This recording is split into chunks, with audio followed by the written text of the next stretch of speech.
Sorry, let me greet you. Distinguished guests, ladies and gentlemen, all protocols duly observed. My name is Michelle Baxmati, and it's an honor to welcome a distinguished public servant, accomplished finance expert, and dedicated legislator, Honorable Alhaji Yusuf Sulemana, Deputy Minister for Lands and Natural Resources, and a Member of Parliament for the Bole Bamboy constituency.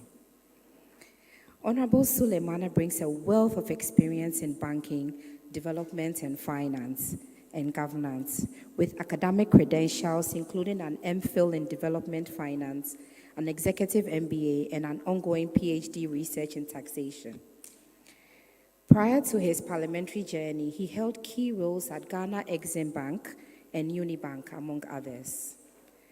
Since 2017, he has served in Parliament with distinction, most notably as ranking member on the Trade, Industry and Tourism Committee and chair of the Savannah Regional Parliamentary Caucus.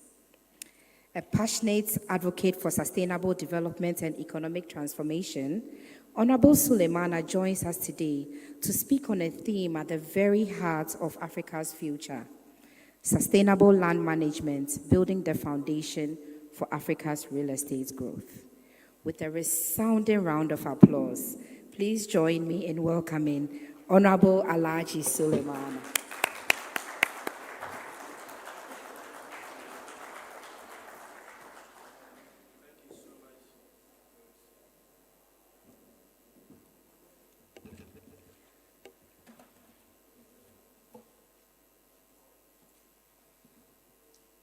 Sometimes when I come for programs and I'm introduced, I feel like the ground should open and I'll enter.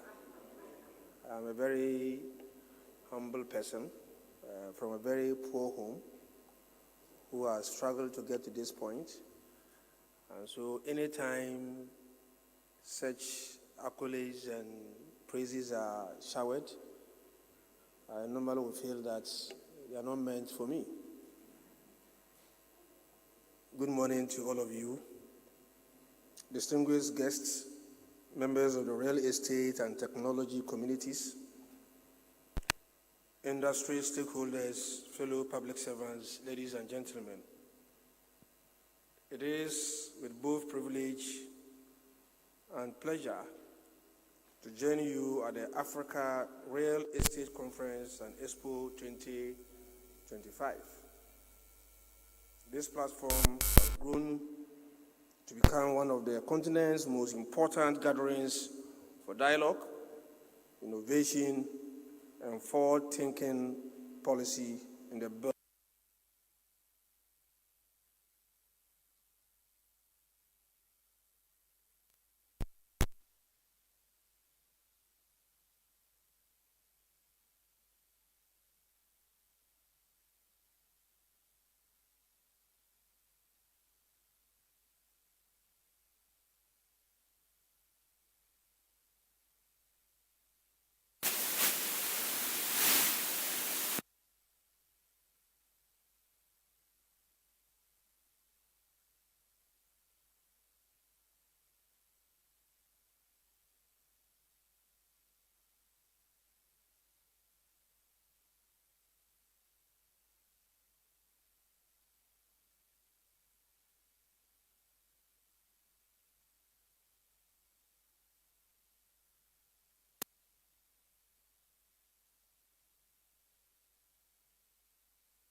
of truth on who owns what and where. Secondly, Mr. Chairman, we are implementing a national land information system.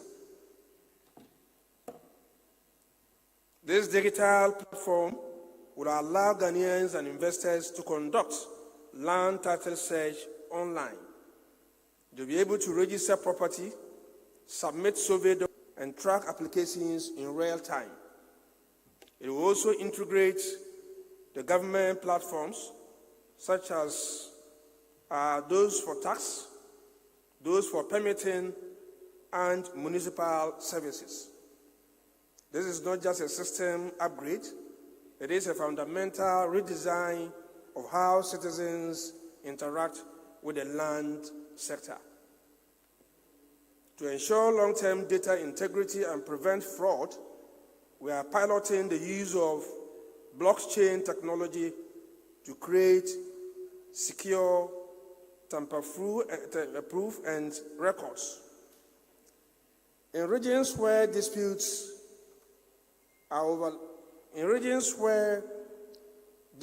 overlap and there are claims of common lands, this innovation can help build trust, reduce litigation, and protect the rights of legitimate owners.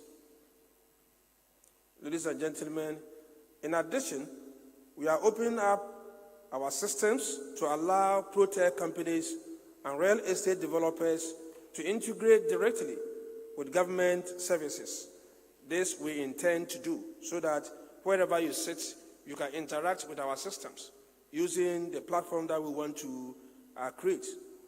With standardized APIs, developers will be able to verify property title, access geospatial data, and even register transactions digitally. We are building an open, dynamic digital property ecosystem that encourages innovation, drives competition, and ultimately benefits the end user. Mr. Chairman, we also are working to digitize licensing for all professionals in the real estate sector, from agents and brokers to valuers. We include surveyors and developers. Through our collaboration with the Real Estate Agency Council, we aim to enhance professional standards, increase transparency, and eliminate unregulated practices that undermine the credibility of the market.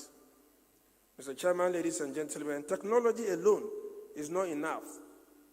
Digital transformation must be supported by the right skills, institutions, and regulations. That is why we are investing in digital literacy and capacity building for all staff at all levels, from regional lands officers to surveyors and planners at the ministry. We are also reviewing legal framework to ensure they support digital processes, data protection, and ethical use of technology.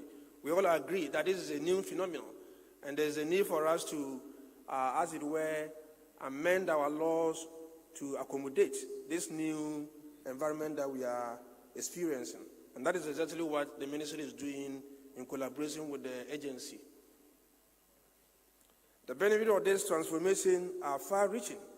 We expect shorter transaction times, reduced corruption, better planning outcomes, and increased investor confidence. But perhaps, most importantly, we are creating an environment in which ordinary Ghanaians, especially women, youth, and the low-income holders, can secure property rights, participate in the real estate economy, and build wealth across generations. When I was going around visiting some of our real estate developers who are here, the question I kept asking was, how much do you sell your property? Can the poor person afford? Can the low-income earners afford? What are we doing to bring them on board? You have a situation where you have people, the rich class, owning so many properties, and those of us at the middle class struggling to get place to sleep. We need to have policies, we need to have strategies to be able to bring them along. And I was telling somebody that it seems the real estate industry is using the Pareto approach, the 80-20 approach. We think that the part of the 80 class should be brought on board to join those of you who are in the 80 class. Distinguished guests, I want to emphasize that Ghana does not seek to lead this effort in isolation. We are learning from global best practices, collaborating with the international partners, and working with other African countries to harmonize systems, share knowledge, and explore opportunities for regional integration. This is the spirit in which I invite all of you developers, investors, policymakers, and technologists to join us in this journey. Let us move from ideas to implementation. Let us use technology not just to digitize, but to democratize. Let us ensure that the benefits of smart real estate systems are felt in every city, every town, and every village on our continent, the African continent. Mr. Chairman, as a government, we are committed to doing our part. Let us work together to build a new era in real estate, powered by innovation, guided by purpose, and grounded in the needs of our people. Ladies and gentlemen, I want to thank you sincerely for this opportunity, and once again say that the Ministry of Lands and Natural Resources, we are more than ready to partner you to ensure that the real estate industry in this country become an enviable platform that all of us will be proud of. God bless you all.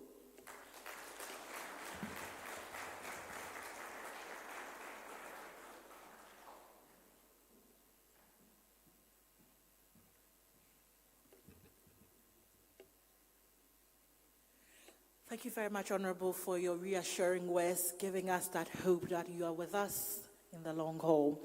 My key takeaways from your speech is that you are aware of the problems we have in this industry. You are aware of the challenges, and you have hit the nail right on its head. You have assured us that we are doing a lot to ensure that we mitigate and navigate these challenges. And you're also calling for collaboration.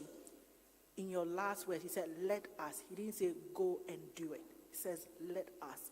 That's reassuring that you are ready to partnering with us. Ladies and gentlemen, please let's acknowledge our policymaker in the House, the Deputy Minister for Lands and Natural Resources. We are grateful for your kind words.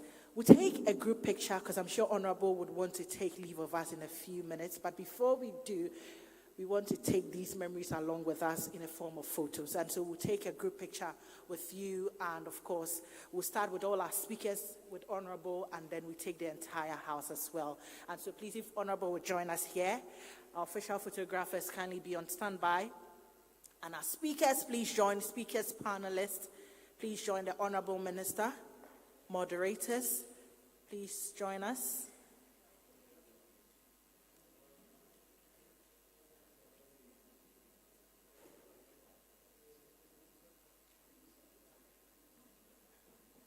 Whilst at it, permit me to acknowledge our proud sponsors for this year's event, Universal Consulting Opportunities. Thank you so much for partnering with us. To ABRI, thank you so much. To Doc Beatson and Box Reality, thank you so much. And to our gold sponsors, that is JL Properties, thank you. And to our bronze sponsors, Islas Realty Limited. They are putting together the Lax Maison Airport Residential. Thank you so much to our wonderful partners for this year's event. After this cohort, we would have the entire delegation join in. Oh, a special invitation to the MC.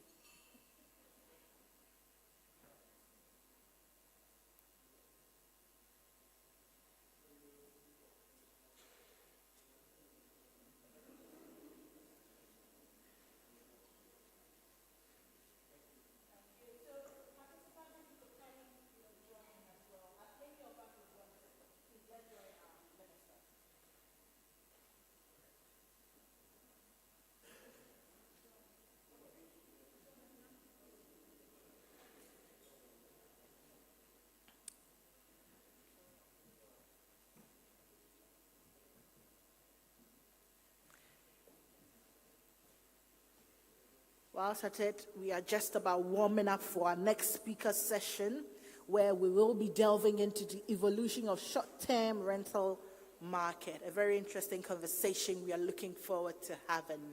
But first, we'll do a few photos. Can we see the smiles, please? The smiles.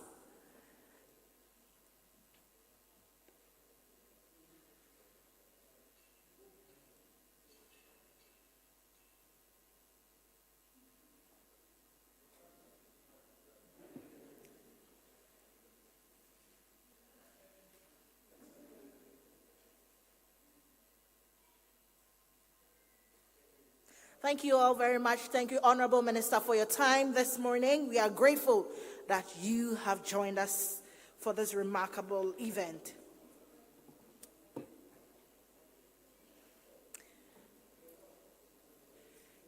If we can have the technical team project the QR code for us, please. Can we kindly project the QR code? We need as much feedback as possible. We need the QR code on the screen just so that people can scan and put in the feedback. We will move on straight to our next speaker session because of time. And we have a beautiful backdrop outside, by the way. And so we would encourage as many of us to use that for our pictures. Our next session, we will be exploring the evolution of short-term rentals, a sector that is reshaping how we experience property. And to help us delve into this conversation, we are more than honored to receive the founder of Sky Suite, real estate operator and AI strategist, in the person of Mohammed Fatal. Honorable, thank you so much. Please acknowledge our Honorable Minister. We are grateful for your time this morning. Our next speaker is the founder of Sky Suite, real estate operator and an AI strategist. I really hope it's a real version of you coming. It's not your AI version. Ladies and gentlemen, Mohammed Fatal is our speaker for this session, and he's dealing with the evolution of short-term rental market. Mohammed, you're welcome. Thank you so much for having me here. I'm truly honored, and thank you, ARCE, and the Honorable for giving a beautiful presentation and all the speakers yesterday. I mean, so far it's been a wonderful event, networking with so many great minds. I'm truly honored to be here, and it's a pleasure to meet each and every one of you. So today we're going to be discussing Airbnb, which is something on a lot of people's minds here in Ghana. And we're going to delve into which Airbnbs are performing best, which areas are performing best. Is studios doing better, 1 bedroom, 2 bedroom? We'll try and delve into as many details as possible, although we have a very short time. So stay tuned, and thank you for having me here. We'll proceed from here. Try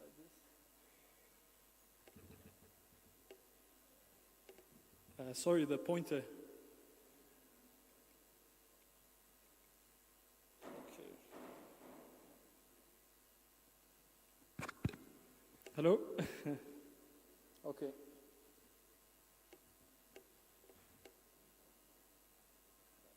Just one more behind, please. Okay, all right. Can go one more, please? Yep. Okay. So one of the main reasons people do short-term rental is, I'm sure a lot of people do face this challenge, is maybe you have a property, you're a landowner, or you bought apartments, and these apartments are just being vacant. Whilst it's being vacant, it's deteriorating, it's not getting any income, and you have agents be calling you, I'll find you a tenant in 1 month, 2 months, and all these empty promises. In the end, these are investments that you put your sweat and effort into. You need them to generate income. So having the properties just staying there, not doing anything, there must be a solution to that. So that's how me, myself, I accidentally even came into this space. My father had an apartment with his co-partners, and this apartment was empty for like 18 months. Kindly, if we can go to the next slide. So yeah, this is what we're talking about. An empty property, you're just losing money, you're losing income. Service charges, it's deteriorating, maybe the furniture is getting wear and tear, the paint is going off, all these things. Next slide, please. Okay, so there must be a way to do something about this. Yes. Oh, this one's better? Okay, this is much better. Yes, please. Okay, next slide, please. All right, so I'm going to share with you some data of the Airbnbs in Ghana. If you can look at this graph here, okay, it's not that clear, but what the data shows us online is we can see over the past 2-3 years, there's a growth of 50% supply of Airbnbs. We had about 5,000 Airbnbs. Sorry? At the pointer. Okay, let me try. Oh, thank you so much. Okay, so we can see a huge explosive growth of Airbnbs in Ghana. That means there's a lot of people who are realizing its potential here, and maybe a lot of these people had apartments, they were finding a difficult time finding tenants. So even the Airbnb space is getting more competitive in Ghana. So this is where we're going to come in and see what strategies we can employ even within a competitive Airbnb field to succeed. All right, so being a successful operator in Airbnb, we can boil it down to 3 things. First of all, of course, is the design of the apartment. You know, a design which is eye-catchy. When someone sees it, he's like, there's something about this apartment, it makes me really want to book it. Also if you have a beautiful apartment and the photography is off, that is also going to play a huge role. So you want to make sure you get a professional photographer, similar to some of what the colleagues were saying yesterday, even when they post it on their MLS platforms. You need to make sure you have professional photography. It can help you boost your listing, more people will see it, it will be much more clear. The second part is customer service. Even if you have a beautiful unit, you've done the good photography, you need to make sure you're delivering that 5-star customer experience to the guest. It comes to cleaning, maintenance. If the guest needs something extra, go that extra mile and deliver it to the guest. All that will help you get good reviews, which will help you outperform the market. And finally is the back-end stuff. This is stuff which takes more time to learn. And I'll be discussing more on this in the coming slides. So basically what this is, if you have so much supply in the market, you need to look at the data, see what your competitors are pricing, who your target audience is. Once you're able to determine that, it will help you know how to price, which type of clients you'll find on different channels. Some of them Airbnb, Booking, Expedia, corporate clients around you. If you're in the area like let's say like Cantonments, there's embassies around you. How can you try and target these embassies? If there are NGOs around you, how can you try and communicate with them, give them special packages? This is a map showing where most of the Airbnbs are in Ghana and where the top performing ones are. So I'm sure, as you can see, that big blue, that's the airport. At the top, you have airport residential, East Legon, Osu, Cantonments, Laboni. These areas are the highest performing in Ghana at the moment. So if you're looking to invest in Airbnbs for ROI, to maximize your ROI, these areas at the moment are the best areas. We can also see here the types of clients who are booking. We have 45% are business travelers. I'm sure a lot of people here are business travelers themselves, coming for conferences. Maybe they're coming for business opportunities. And then we have tourists, people possibly also coming from the diaspora, coming to visit Ghana, digital nomads. And the next one is we have top nationalities. Which clients are coming the most from outside? We have a lot of clients coming from the US, from the UK and Nigeria, as we can see from our audience here.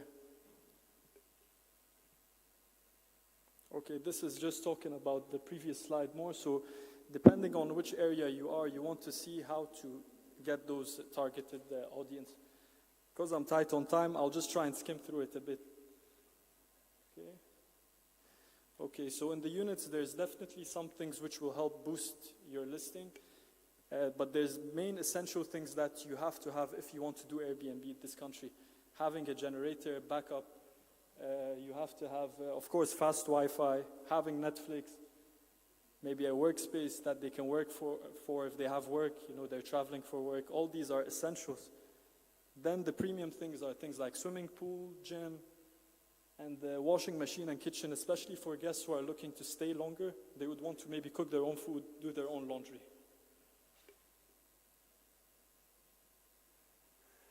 Okay.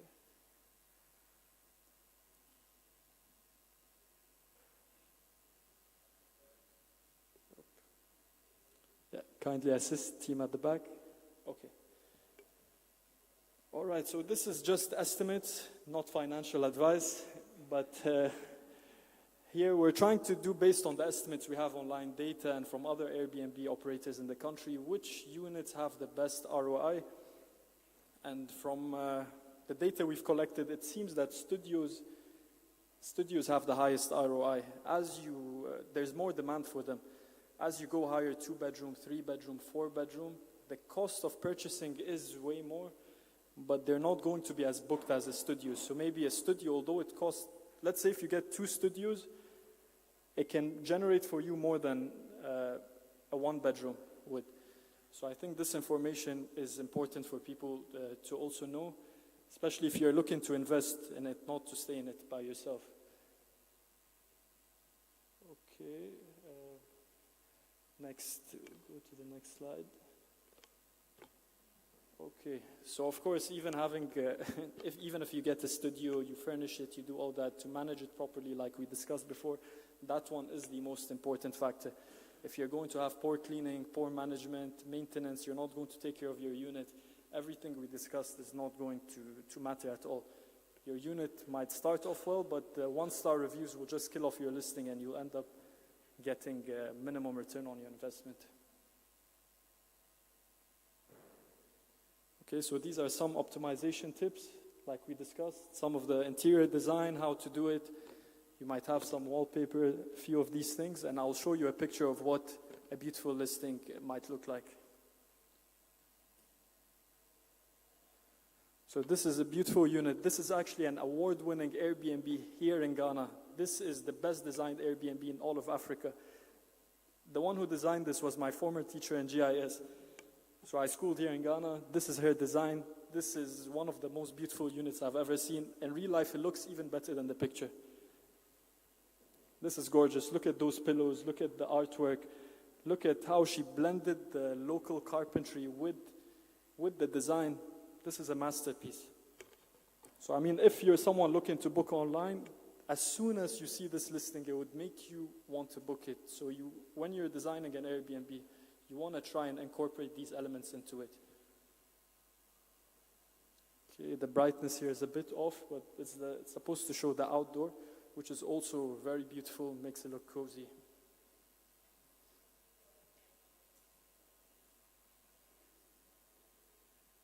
Okay, so elite photography also, I mean, like you saw in that picture, the photography also plays a huge role to bring out those beautiful elements.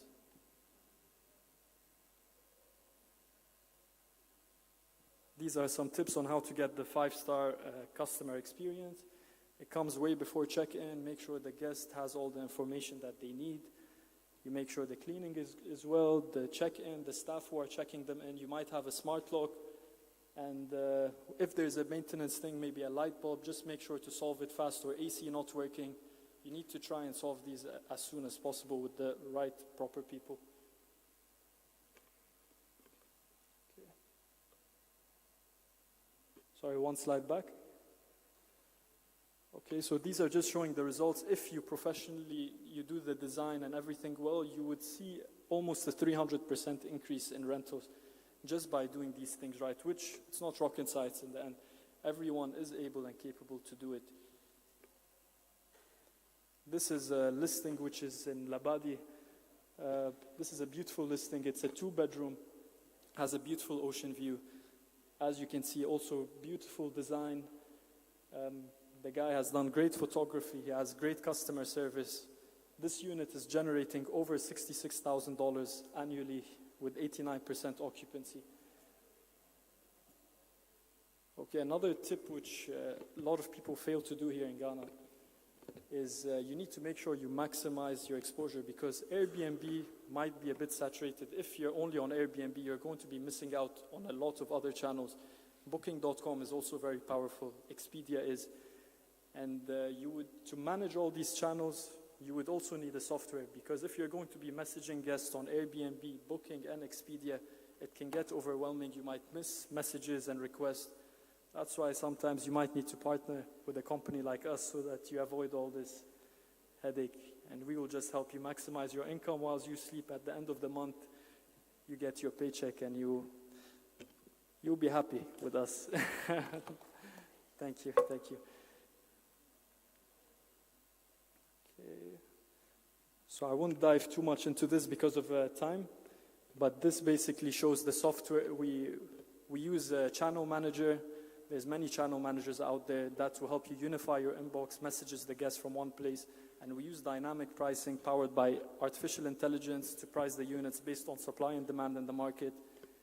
And this will also prevent help theft. And also, if we're managing your unit, it also has transparency so that you know all the guests who are coming in, out, how much they're paying, what their name is, everything. This is an example of how a calendar might look.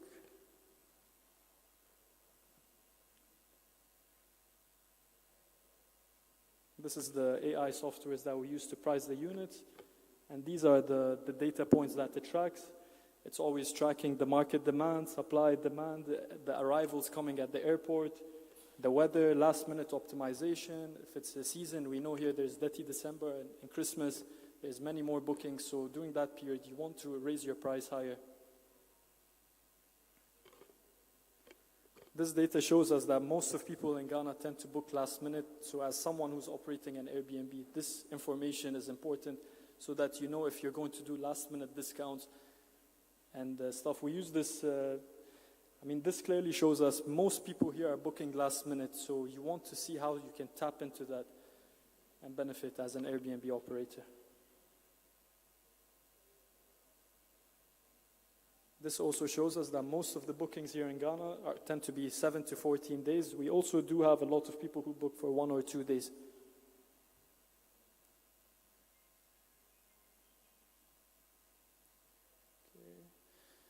Okay, this shows us that December and January tend to be the highest. As we all know, that's when most of the foreigners and people from the diaspora come to Ghana.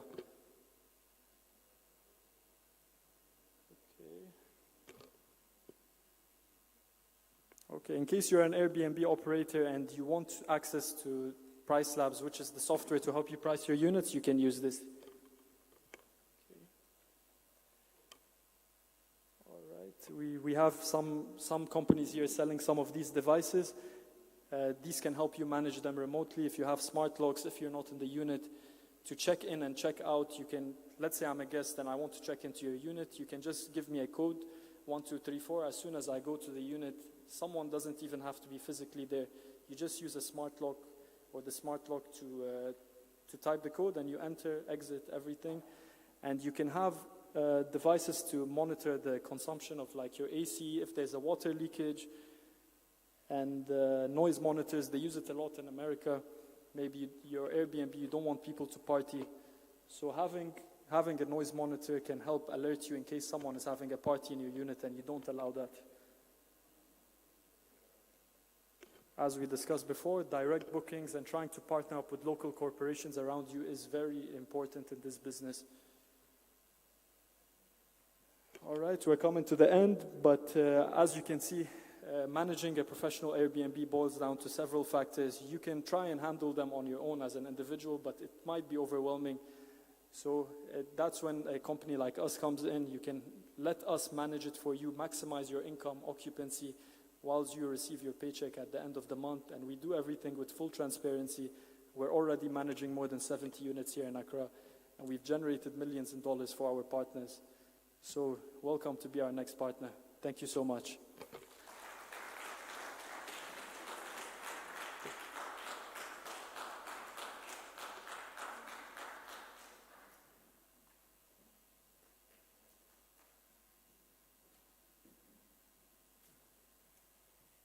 Thank you, Mr. Fatal. Very insightful. I mean, it's been an eye-opening, session. You were just telling me that you had a lot to say, but because of time. But so we'll meet up with you maybe during lunch just to get to know more about this market, because it's an interesting thing you just revealed to us. You need to explore multiple channels. Don't just leave it to Airbnb. There are multiple channels for your market, and so do well to reach out to Fatal to manage that. We are moving on to another speaker session, and already we are building up beautifully. Be reminded that we have a special women's corner. Of course, it has to happen. So we have a Women Inspire session. It's going to be an all-female-led panel, moderated by a woman, and of course, our panel members also being women. And so, our gentlemen, please bear with us. It's our day. So we will be getting into that pretty shortly. But first, let's get into some more speaker sessions.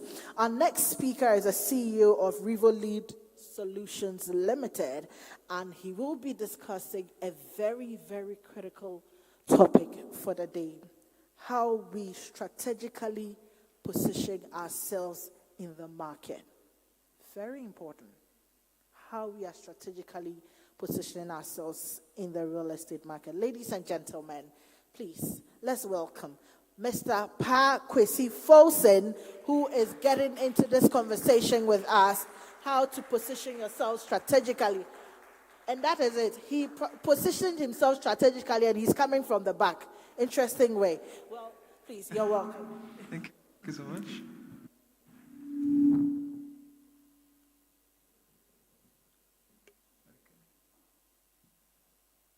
All right. Can you all hear me? No, I need some energy in the room. Can you all hear me? No, come on. Can we please be on our feet just a bit? Can we all do that just for a bit? Yeah. Because I need more energy. The way I know some of us haven't eaten, right? All right. So you're hungry. Don't worry. The food is coming. The food is coming. Okay. So just meet 3 people, and they'll say, "I'm glad to be here." Just meet 3 people, shake them, and say, "I'm glad to be here." Well, I'm glad to see you here, okay? All right? Okay.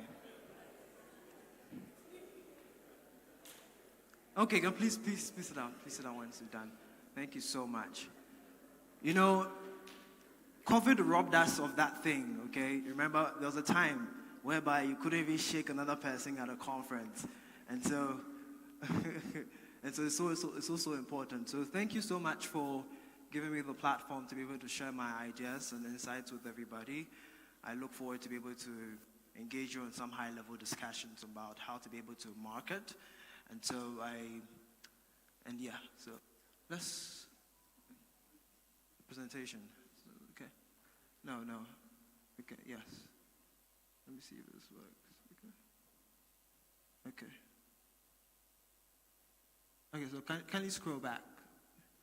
Okay, so will you be doing how I should do it so that I know what to do? Okay, I'll click it. Okay, so I'll do it without it, and so, okay, so give yourself a round of applause for being here. Okay. All right, so today I'm here to speak about strategic market insights, effective marketing strategies for visibility and growth within your businesses. I know there are so many people here who are within the development space, people who are selling houses, you're doing in the office market, whatever type of market you are in. I'm here to be able to help you to be able to sell more of that. How many of you want to sell more of that? Sell more of your stuff. Don't you like money? The people who you don't like money? Okay.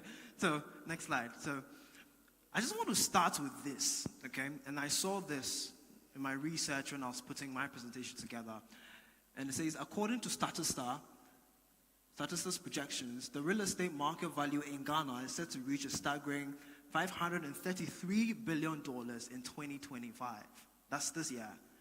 And about $456 billion of that market volume is from residential real estate. That should tell you the potential in the market. However, in as much as this poses this huge advantage for us in the Ghanaian real estate space, it also poses a few challenges. Okay? Oh, great, brother.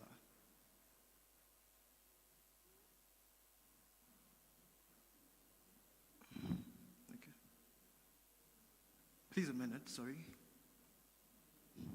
Try this one. Not changing. Okay.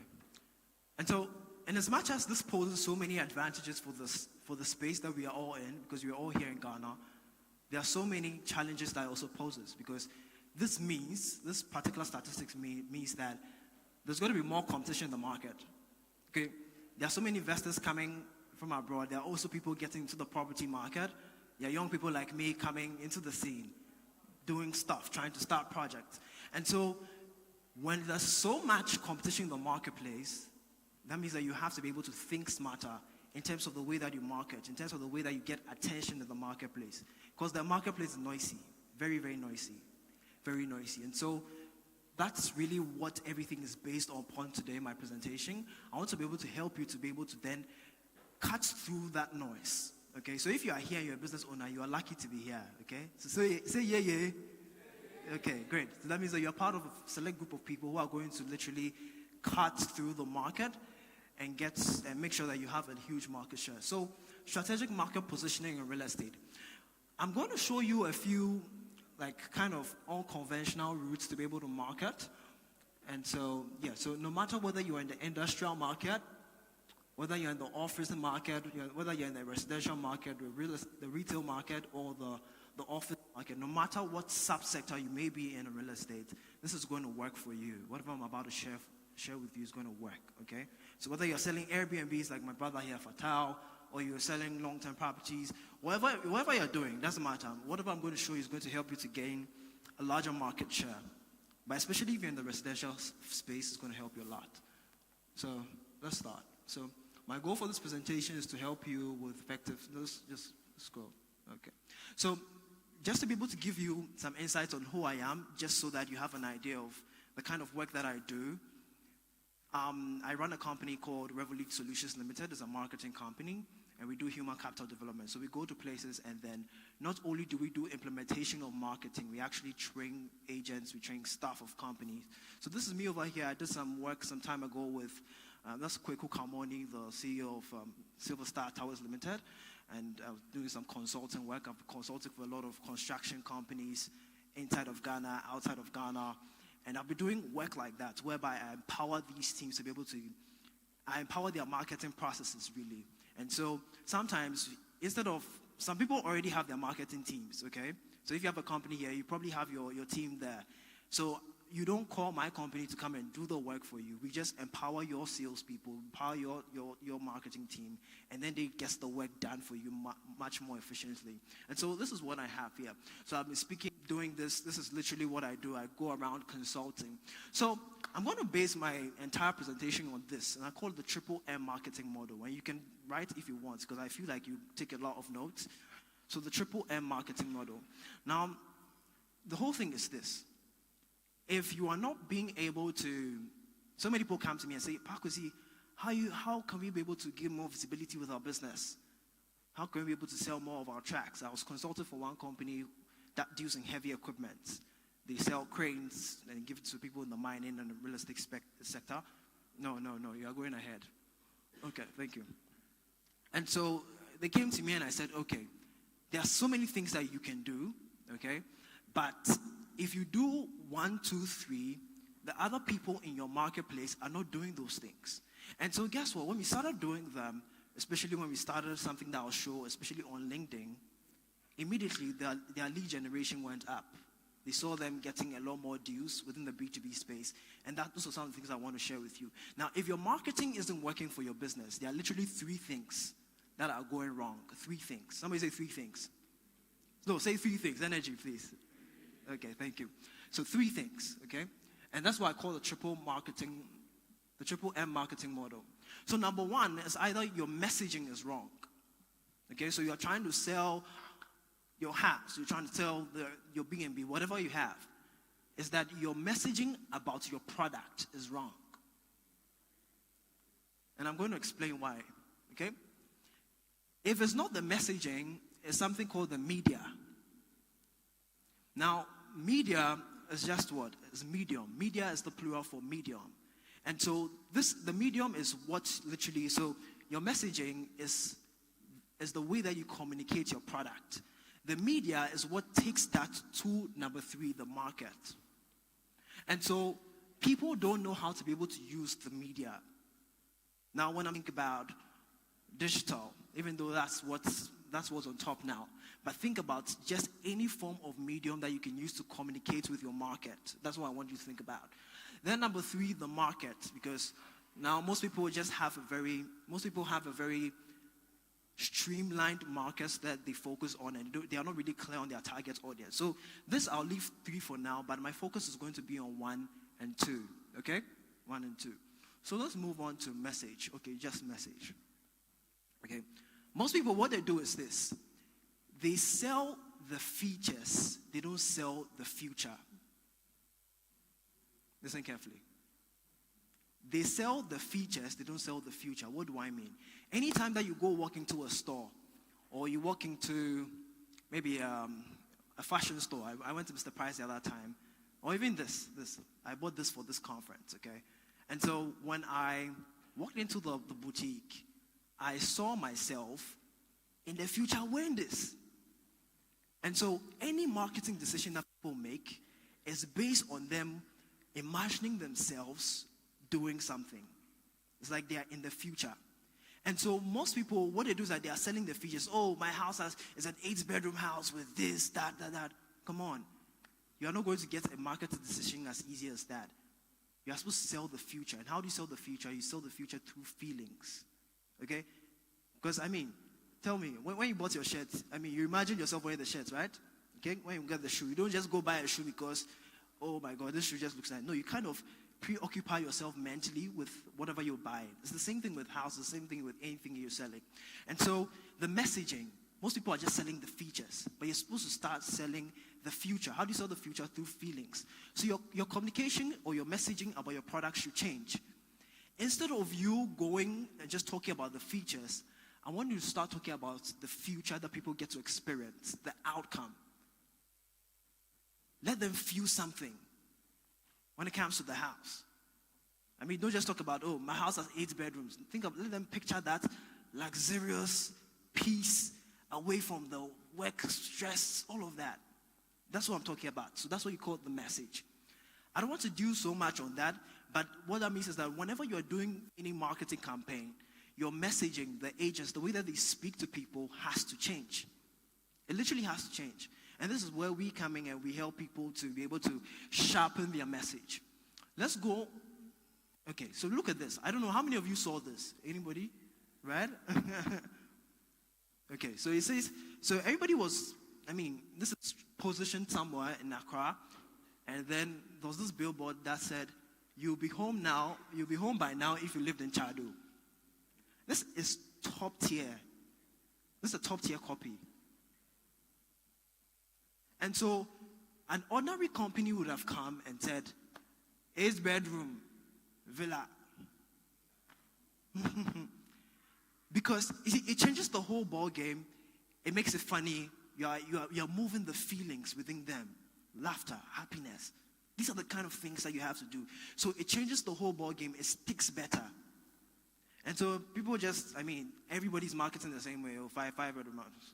Come on, how are you going to get a market share? How are you going to get visibility in the marketplace? How are you going to do that? Tell me. You've got to fix your messaging. And so you've got to get better with the messaging. But I want my focus to be here. And this is where most of the strategies I'm about to share with you are going to lie. Around the media. Okay, around the media. Could I have water? That's fine. Could I have water? Thank you so much. Yeah. Okay, yes. Okay, so the media. Thank you. Please a minute.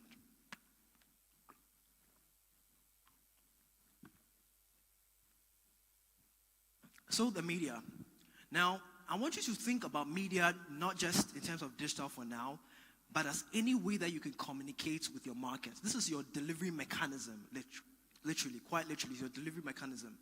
And so, medium, simply, okay? Now, there were 2 major media eras, okay? We used to have something called the mass media era. We used to have something called the click media era, okay? Now, the mass media era is everything, had two dispensations. It had something called the print media era, or the print era, and something called the broadcast era. So print media is where you have the newspapers, you have the billboards, you have the posters, you have all those things, okay? That's what you call the mass media. Then we evolved from that from that print media under the mass media era to something called the broadcast media. So whereby we had TV, we had radio, we had what else? What else is there? What? Just the two, especially here in Ghana. So that's what we had. And so all of the marketing was done through those channels. Now the thing about this is this. Imagine you put up a billboard. How many of you have put up a billboard before? We do billboards for companies, by the way. How many of you here have ever put up a billboard, okay? Now, when you put up your billboard, were you able to calculate how many people had seen your billboard? You have an estimate of how many people saw your eyeballs or your billboard? Yeah, but you have a rough estimate, but it's not specific enough. Exactly. That's the advantage of the click media era over the mass media era.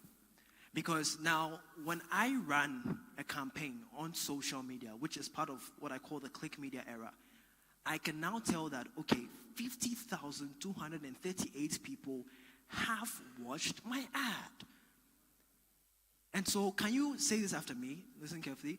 The marketing that works is the marketing that is measured. Can you say this after me? The marketing that works. Yes, exactly. So if you cannot measure what you are doing, you're kind of even wasting your time. That's the advantage that the click media has over the mass media. And so what I want to show you is this. In click media era, we have social media, we have emails, we have everything. So I'm going to show you how to be able to leverage the click media era to be able to sell more. That's my whole thing. So next slide. So yeah, and finally, let me just say this. But you want to think of your company as a media company. Because now no matter what you sell, even if you're selling shoes, just like my friend here, or you're selling houses, or you have anything that you're doing, you want to think of your company as a media company. Because this is where you're going to churn all of the traffic and the eyeballs so that you sell your product. Because if your messaging is good, okay, imagine you have the best messaging, and I show you how to be able to fix your copies and fix your messaging, and you're selling all the feelings that I talked about. If you have that and you're not getting any proper eyeballs or meaningful eyeballs on your product, come on, you're not going to sell anything at all. And so you want to think of yourself as a media company. Like, think of yourself like, imagine how TV stations and stuff used to be able to market. You are now that. That's why you have your own social media page. You literally are a media station. The moment that goes off your mind, your marketing is going to change. Can you switch it for me? So I'm going to teach you a few strategies. I'll run through them quickly so that you have an idea. So strategy number one is something I call the branded content strategy. Branded content series strategy. Let me put it this way, okay? TV3, okay? How many of you watch TV3 here? Anybody? You all watch it? Is that particular show that you watch? Date Rash. Right. That's the thing. So you're not necessarily watching TV3, but you came to watch what? Date Rash. Why don't you do that with your social media? Instead of what most people do is that they are just trying to market. But one of the ways to be able to get people to watch your page is to start a series. Date Rash is what? It's a series of episodes. So it's branded Date Rash. And so that is their pull to be able to draw you to the page. One of the easiest ways to be able to leverage click media is to be able to have your own branded content series. You can name it something. I don't know. Who can give me an idea? B&B Fridays. And you share like maybe new B&B discoveries. But you want it to be consistent. If you can do like 36 episodes every Friday, you're going hard. You'll be able to get more traction because it feels a bit more natural rather than you just putting normal campaigns out there. So that's number one, strategy number one. Number two, okay. Strategy number two is something I call the leverage ambassador method. What do I mean by this? I think I shared this earlier with Joe on the pre-event discussion. Joe is not here, Joe Schneider. And so I was telling him about the leverage ambassador method, and this is how we help a lot of companies sometimes. So this is the whole thing, okay? Then again, if your company is a media company, okay, some of you started watching TV3, and I don't know why I'm using TV3 a lot. You're watching TV3 and GH1 because of Nana Ba Namwa. That's true, right? Okay? Or maybe Seba Mehere, or whoever you have, okay? The whole thing is this. Those people then become what I call traction points to your company. So then how do you build them? What you need to do is that it's either you're doing two things. Either you are hiring people who have a lot of traction to your company, or number two, you are making the people who work within your company, you are going to give them leverage in the marketplace whereby they have their own traction on social media. Literally. I was working, right now, I currently have close to about 100,000 followers across social media, my platforms, on Instagram, LinkedIn, TikTok, whatever. And so, at the time when I first started, I started just with LinkedIn. Like I was like deep on LinkedIn. And so there was this company that hired me to do a certain project for them, not because I was even like maybe the best, but just because I had the traction that came with it. So that was the advantage. Because traction is what is going to give us the traffic to be able to sell our product. And so imagine if you had 5 people in your company that had a lot, how do you say, but had substantial traction in your business. What would that do for you? Think about that for a second. Now, there are ways to go about it. I mean, we help, on LinkedIn, it's like, that's so easy. I can help, like, people just grow organically from, like, 0 to 1,000, like, 20-something days. It's too easy. Like, my students, right now, some of my students are, like, 100,000, even more than me, literally. And so, there's a way to be able to go about it. I wish I could go deeper in this for you, but your people need to start sharing content and start being ambassadors of your product. Because if I didn't know, let's say I didn't know your company, or you didn't know my company, and then you met one of my workers over here, and then they said, oh, where do you work? And they say, Revolead. I'm like, oh, Revolead, what company is that? Now you get to know about it. Now they are your mouthpiece for the business. So how about you get digital mouthpieces for your business? Strategy number 3. Let's go into it. Thought leadership leverage. If you are the founder of your company and you are not being able to, this morning I was straight from radio. We do a lot of TV, radio interviews, stuff like that. I mean, speaking on the stage. And so if you're a founder of your company, you need to be able to be out there yourself. As in, you become like this personal brand face. Because we have Bill Gates. Bill Gates by himself is his own traction points for Microsoft at the time. Same with Richard Branson. Same with all of these companies. It's intentional, guys. Even Dangote is intentional. Do you know how many other rich people I know who are just not there? Their companies are thriving. But it's just that it gives you more leverage in the marketplace because now people are dealing with a face. Okay? And so if you want to be able to start putting yourself in strategic places, like doing, like I write on, I think you can, next slide. Yeah, like I've been writing on like BFT, other articles, just sharing ideas every time. So like if you can be able to put yourself in these kind of spaces, you build thought leadership whereby people then, you're not just always marketing your products, please buy from me, buy from me, buy from me. People want to trust you before they buy. Please, I want you to understand it this way. This is what I'm talking about. And so once you have this, it changes the whole ball game, quite literally. And so, yeah. Strategy number 4, community leverage strategy. Quick one. What you need to do is this, okay? You need to get a community of buyers. How do you do this? We helped this company do something, okay? What we did was that we had a free webinar. And by the way, a webinar is nothing more than a glorified Zoom link. So you just, like, you can have a webinar, okay? So just listen to this. We had a webinar, okay? The webinar was free. We created like a simple WhatsApp group. And you're like, hi, if you want to be able to join, and we named the webinar like a particular thing. So maybe how to be able to buy, this is an example, but that's not what we used for the company. The company was not in the real estate space. It was in the consulting coaching space.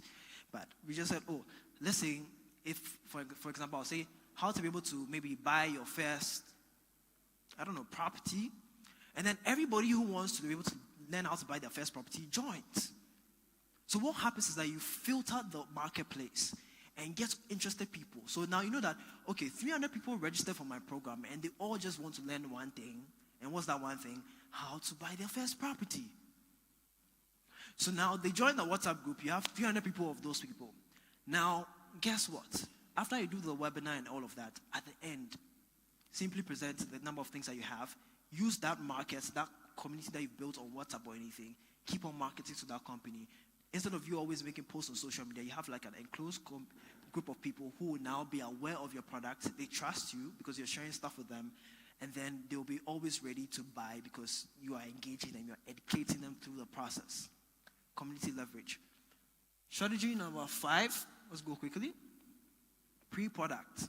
It's something that a lot of people don't use in Ghana.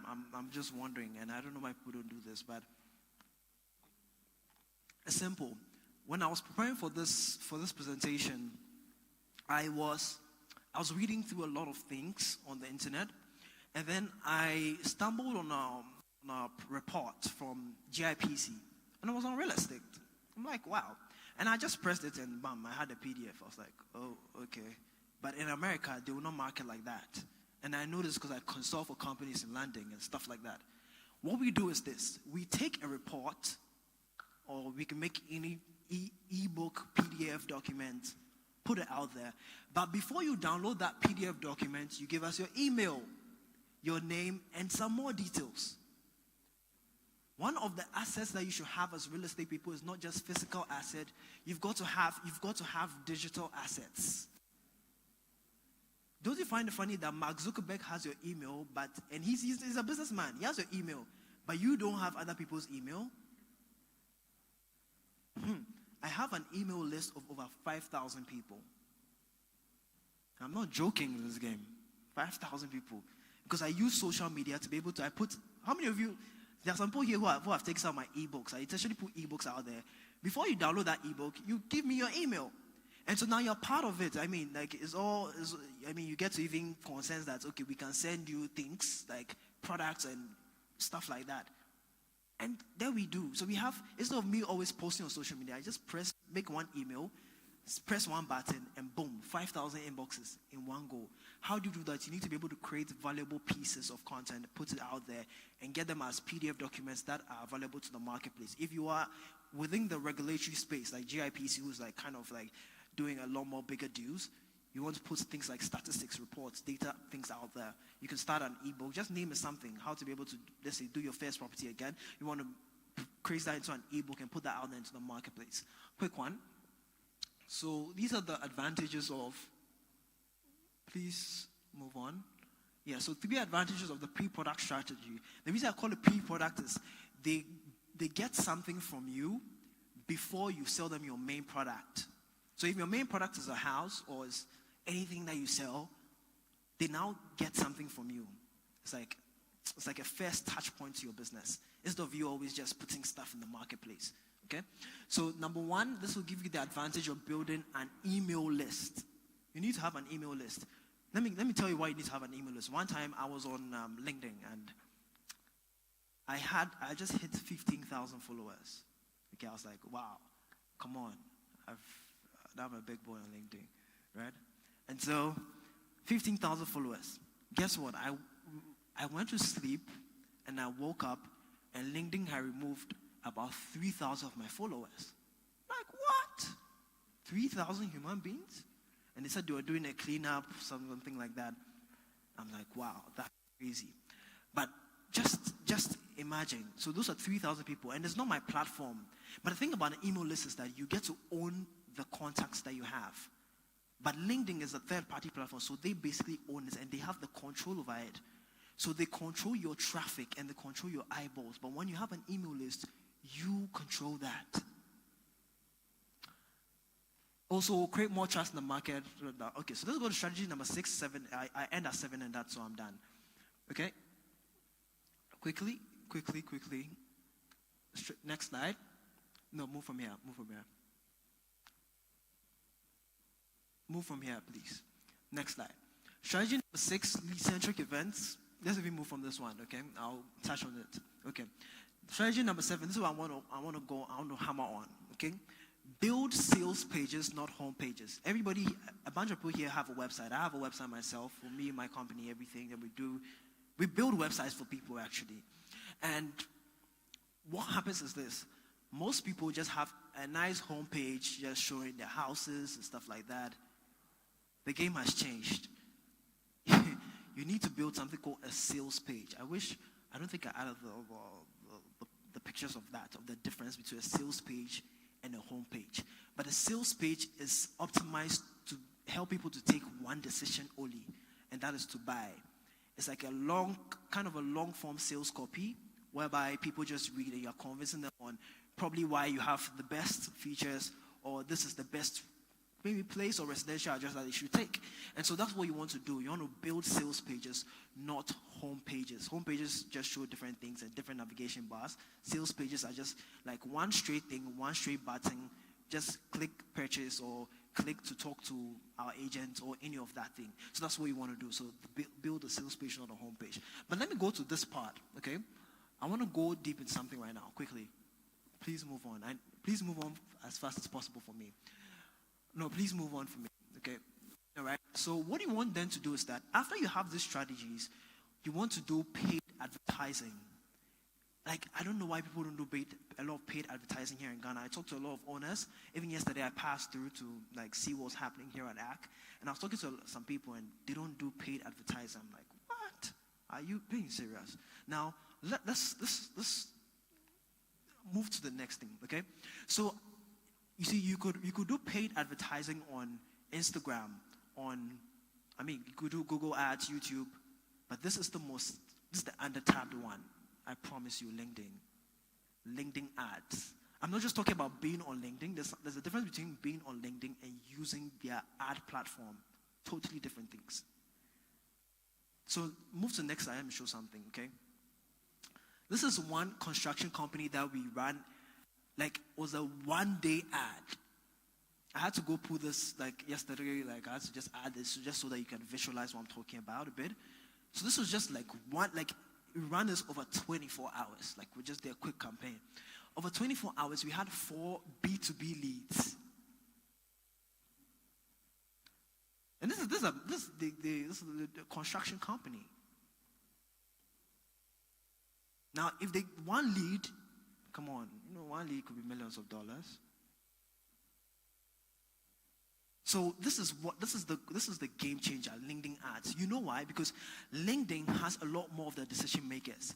Now the thing about LinkedIn is that the targeting is I run a lot of campaigns, but I've never seen any platform that has the type of data that LinkedIn has. Because when you're on LinkedIn, you put your school, where you go to school, how long you've been working, and so they're able to determine your disposable income literally by the data that you have.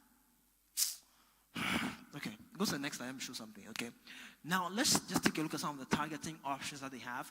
If you're a company over here, you can literally, for example, if I'm trying to work with MTN, I can literally just put MTN's name over there and target almost all the decision makers, every employee that works for MTN, and get them to do a deal with me just by running one single ad. You can't do that on Instagram. You cannot do that on TikTok. You cannot do that on Facebook. It's not possible. But on LinkedIn, you can do that. I can literally put any company that I want, put their name there, and I run ads. Okay, I know how to do these things. It's too easy, and we help. And if you're in a real estate space, you want to be able to start doing that, because now I can contact people who are within supposedly wealthy companies. Know that, or maybe they all get paid well. So okay, now let me start putting my houses and my office stuff in front of them. Okay, now that I know that they have money, these rich companies, and I put maybe MTN, I put what companies there? We put those top 5 companies there. You know that, okay, these people can easily then purchase the stuff that I'm selling. Because if you're selling something like a $400,000 property, don't tell me that the person on Instagram who is just come on, you need somebody with good disposable income, and you don't find that on every other platform. But on LinkedIn, the quality of people that you reach is increased, and so it changes the whole ball game. Finally, I want to show this quickly. Okay, so these are some of the demographics: job experience, job functions. So I can literally choose somebody who has been working in the space for 12 years. If you're working for 12 years, come on. I know that you've got a bunch of savings there. You can invest into something. And so that's the power of LinkedIn, the ad platform, not LinkedIn itself, the ad platform. I know people, there are times where I've made a lot of money from LinkedIn, as in terms of advertising, and I've not posted just because I'm using the ad platform itself. So you don't even need organic traffic sometimes. And there's a way, that's not, okay. The people who come for my secret consultation sessions, or they come for my training sessions, there's a way to be able to get free money to run ads on LinkedIn. I'll show you that later. You see me chambers afterwards. But yeah, finally, you can also do this. This is the part I wanted to show, because people over here, you target a lot of people in the diaspora. So people who have recently relocated, people who are recently promoted. So maybe the person just got an increase in the paycheck, right? And then you say, okay, I just saw that maybe they've increased your paycheck. Let me sell you my house. Boom, and put it in front of them. And so it changes the whole ballgame. You don't find this on any other platform. I promise you. Like, right? So go here. No, scroll. Okay, so now the reason why I can tell you this is because I'm like a few certified LinkedIn marketers in the world, literally. Like in the world. LinkedIn sent me these caps all the way from California, Sunnyvale. Oh, you give me a clap? Yeah. And so I kind of have an advantage in the space more than just the ordinary person who is just like that. And so I have like deeper insights on how to be able to do certain things when it comes to these platforms. And so, yeah, basically that's really about everything. So the market, I'll leave this. But you have to start chasing the Gen Z population. They are upcoming, and if you leave them out of your marketing campaigns, you're going to lose out in the future, I promise you. And so basically, I'll just end here. This is where I end, and so thank you so much. But can I say this final one? I just want to say that if you're not a part of the solution, you're automatically a part of the problem. And so decide from today that you want to be able to churn out more solutions. You want to do things differently. You want to think differently. You want to act differently. And you want to change the world. And everything is going to never be the same again. My name is Arce Conference. Thank you so much. Yeah.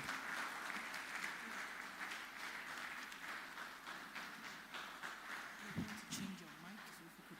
Oh, yeah, for sure.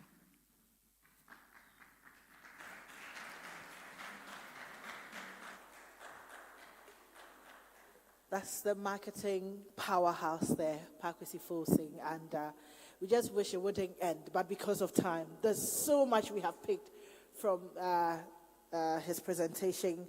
But good news is that he's still here with us, and to those of us who would want to catch up with him and get to know more about what he does and give us more insights into strategically positioning ourselves in the market, please do well to reach out to him. I was, signaling him that, hey, we have overrun our time.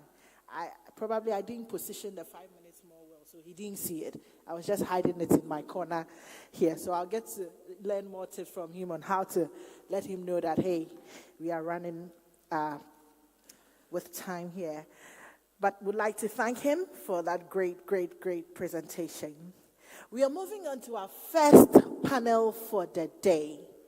We will be having a panel conversation, and it will be moderated by our very own Papa Arce, who is the convener of Tech Connect. Yesterday, he handled the panel discussion we hosted, and today he's going to do same, but with a different panel.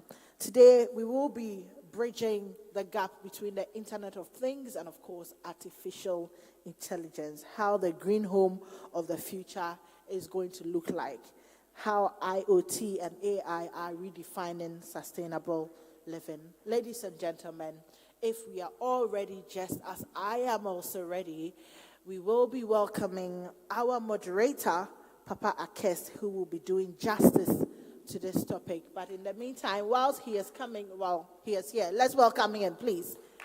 I'm learning. You are learning. You're welcome, Papa. We are ready for you. Hey, what is it with this microphone? It's always fighting with me. I'm getting a bit of feedback. Are we good? All right, so I have 3 amazing panelists. I don't know if the third one will be able to join us. He probably took a nap for a bit, but we'll see if he'll connect. But we have 2 great ones here. We have Nana Ajwa Adobiakate. She's a tech policy expert, an AI ethicist, and a sustainability advocate. Now, I thought the fact that she was a woman, she would get a lot more love. We also have here Edward Hoare, smart home pioneer, IoT systems builder, developer of Ghana's first automated apartments.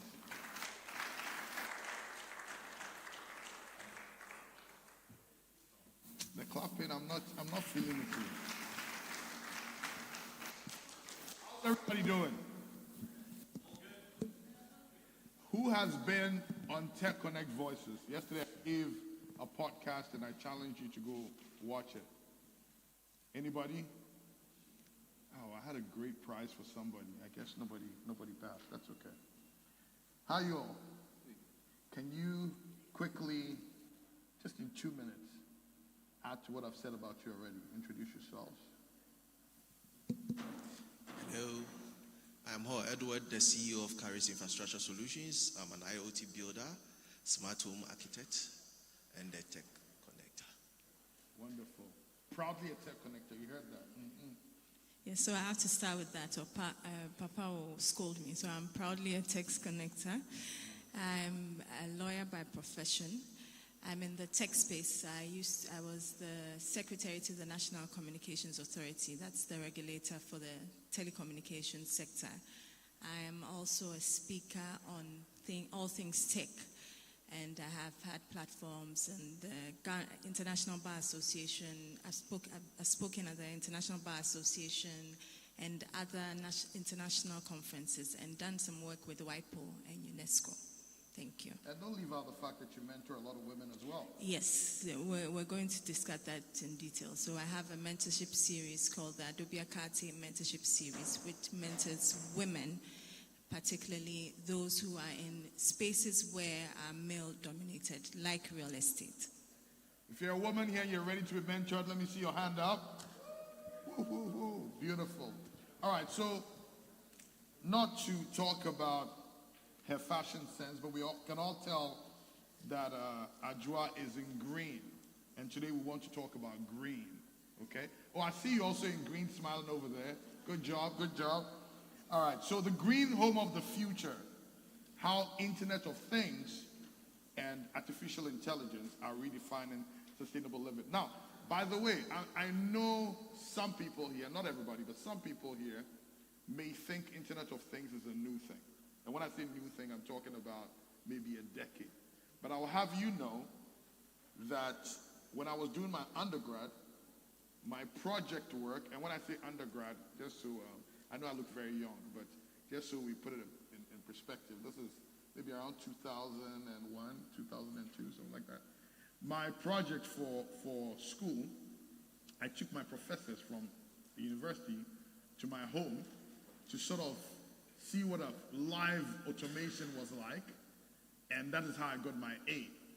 Now, for those who are young, because you've met these things, you think it's not a big deal. But for those who remember what 2001 was like, when broadband was not coming, when we didn't know what fiber was, this was a huge deal. So that's around the time that IoT was already happening. We've advanced tremendously, and now we want to see real examples, because we don't want to see the simple old things we saw 20 years ago. We want to see real examples. So Ajwa, let me start with you. Green homes increasingly rely on personal data to function intelligently. How do we create AI-driven smart homes that are not only sustainable, but also ethically, and the key word here is ethics, ethically aligned with data protection principles? I don't know if we have any of our data protection people here, experts here, the legal people, the governance. Okay, all right. So I'll just speak freely. So with regards to our homes, our smart homes being green and ethically green, like I like to call it, we have to go back to our culture. I was on a panel, an ALX panel, I think last week or 2 weeks ago, And it struck me when one of the panelists indicated that if we want to be ethical, what is our moral compass? That is just what it is.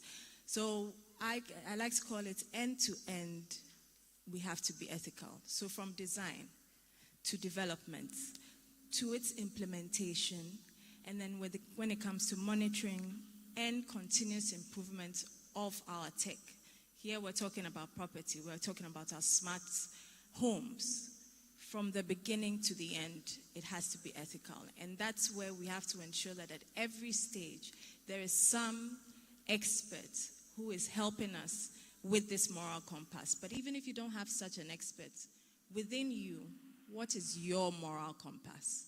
Make sure that you're guided by that, and then you put in place the right guardrails to ensure that even though we're going to a point where the movies we watch will come into reality, where now when you talk about movies like Will Smith's movies, I, Robot, what's it called? Yeah. Yes. We would have imagined that not happening anytime soon, but everything in that movie is literally happening now. And that's where we need to get to the fact that your moral compass should always guide what you are doing, or even the third-party vendors that you are engaging. Get to know them better. Get to know whether they will put in place the right guardrails when we're using these technologies. And when it comes to data protection, there's something called data providence. I call it follow, like how we have in crime and the likes, we call it follow the money. This one is follow the data. So from the collection of the data to when it's being used, what is happening with that data being collected?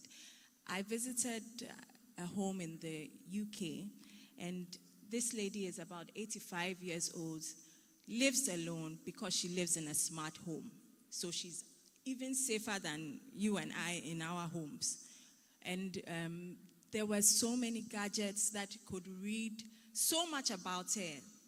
And as we've seen from the previous presenter, LinkedIn has so much information. It can ballpark how much you're earning per year and show you the ads which are more likely for you to click on and engage with such service providers. So our smart homes, and with where it's getting to, will have so much. It can even tell me that, okay, Nanadra, you know what, wear green today because you're going to speak on a panel, you know. My house will tell me that I'll hear that in the skies or from my roof because someone, an Alexa or a Siri is speaking with me. So we need to also follow the data. We need to ensure that the right processes are put in place, the right guardrails. I like to use guardrails because when we talk about AI, guardrails are very important. The right checks and balances are put in place. And also with permissions, we need to ensure that it's called permissioned blockchain, and smart contracts are at the forefront of technological advancement. I have more to say, but I'll end here. Thank you so much. You know, Lawyer Joab, I was super excited about everything you were saying until you mentioned Alexa. I find Alexa a bit racist because it can't find me on the internet, and you know, because of that, my nieces and nephews think I'm a fraud. Anyway, moving on to you, Edward. You have built smart homes before most even knew the term. And what are the most important design elements that make a home truly green and intelligent, beyond just flashy tech?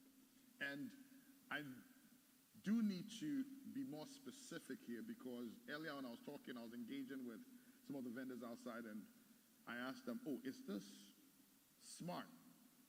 And they assume that smart means it has a digital panel. So I had to go in and say, you know, we're looking beyond just a digital panel. Does it think on its own? Does it automate, you know? So, yeah. Okay. When we say a home is smart, it's not just the gadget. It's how relevant it is to the users. I can fix all the bells and whistles. I mean, smart switches, smart this, smart that. What does it do? How does it impact the life of the users? Let me give a scenario. I like to give scenarios. I have all the money in the world. Papa, you can come for loans. I have my smart switches, my smart lights, my smart this, my solar panels and everything. At the end of the day, if my system is not, monitoring my usage pattern enough to say that, you know what, from 12 or say from 10, there's nobody in the house. So let's turn off all switches. When my system is not able to look and say, look, you know what, the ironing board is not being used or the iron is not being used, but the iron is still on, let's turn it off. If my system is not able to say that it's going to rain, so let's turn on the filtration system, let's harvest some rain, let's run it through the reverse osmosis system and, harvest water. It is not green, it is not smart, it's a waste of my money. So a smart system is a system that is able to create a marriage between energy efficiency, automation, and intelligence to make things easy for the person implementing the system. If your system cannot make your life easier, then you just bought a toy. At the end of the day, a smart and a truly green system is one that is, for lack of a better word, creating marriage between energy efficiency. So a lovely marriage. I know some marriages are not lovely, but a lovely marriage between energy efficiency, automation, and ease of life for the owners of the system. So that is what makes a system truly green and also intelligent, not the gadget. The gadgets are just toys. They do nothing if they are not able to make your life. Then there is no return on investment. Thank you, Edward. Angela, let me quickly ask you this question. And I don't know how many of you have watched Jason Statham's Beehive. Is it Beehive? Yeah, I believe it's Beehive, exactly. Not a lot of movie watchers yet. Okay.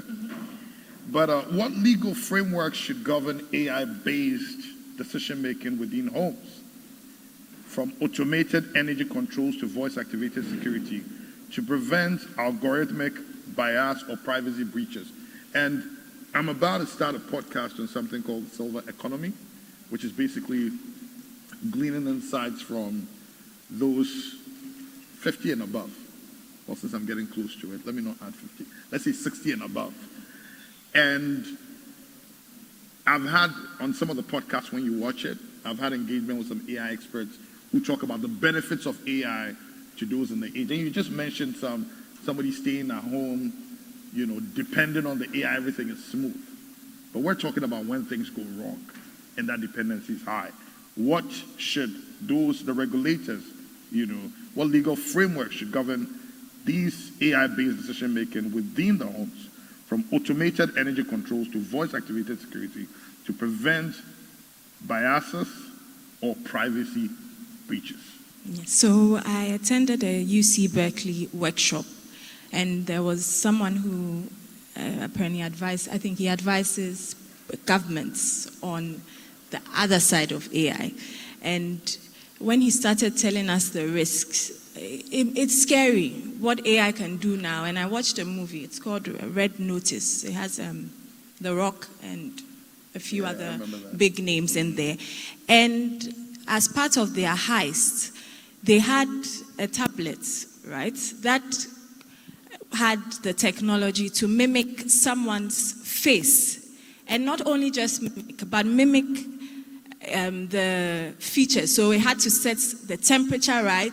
It had to put in place certain, let me just use tricks to ensure that when the retina scan is done, it feels as if it is, to the other technology tool, it feels as though it's an actual eye.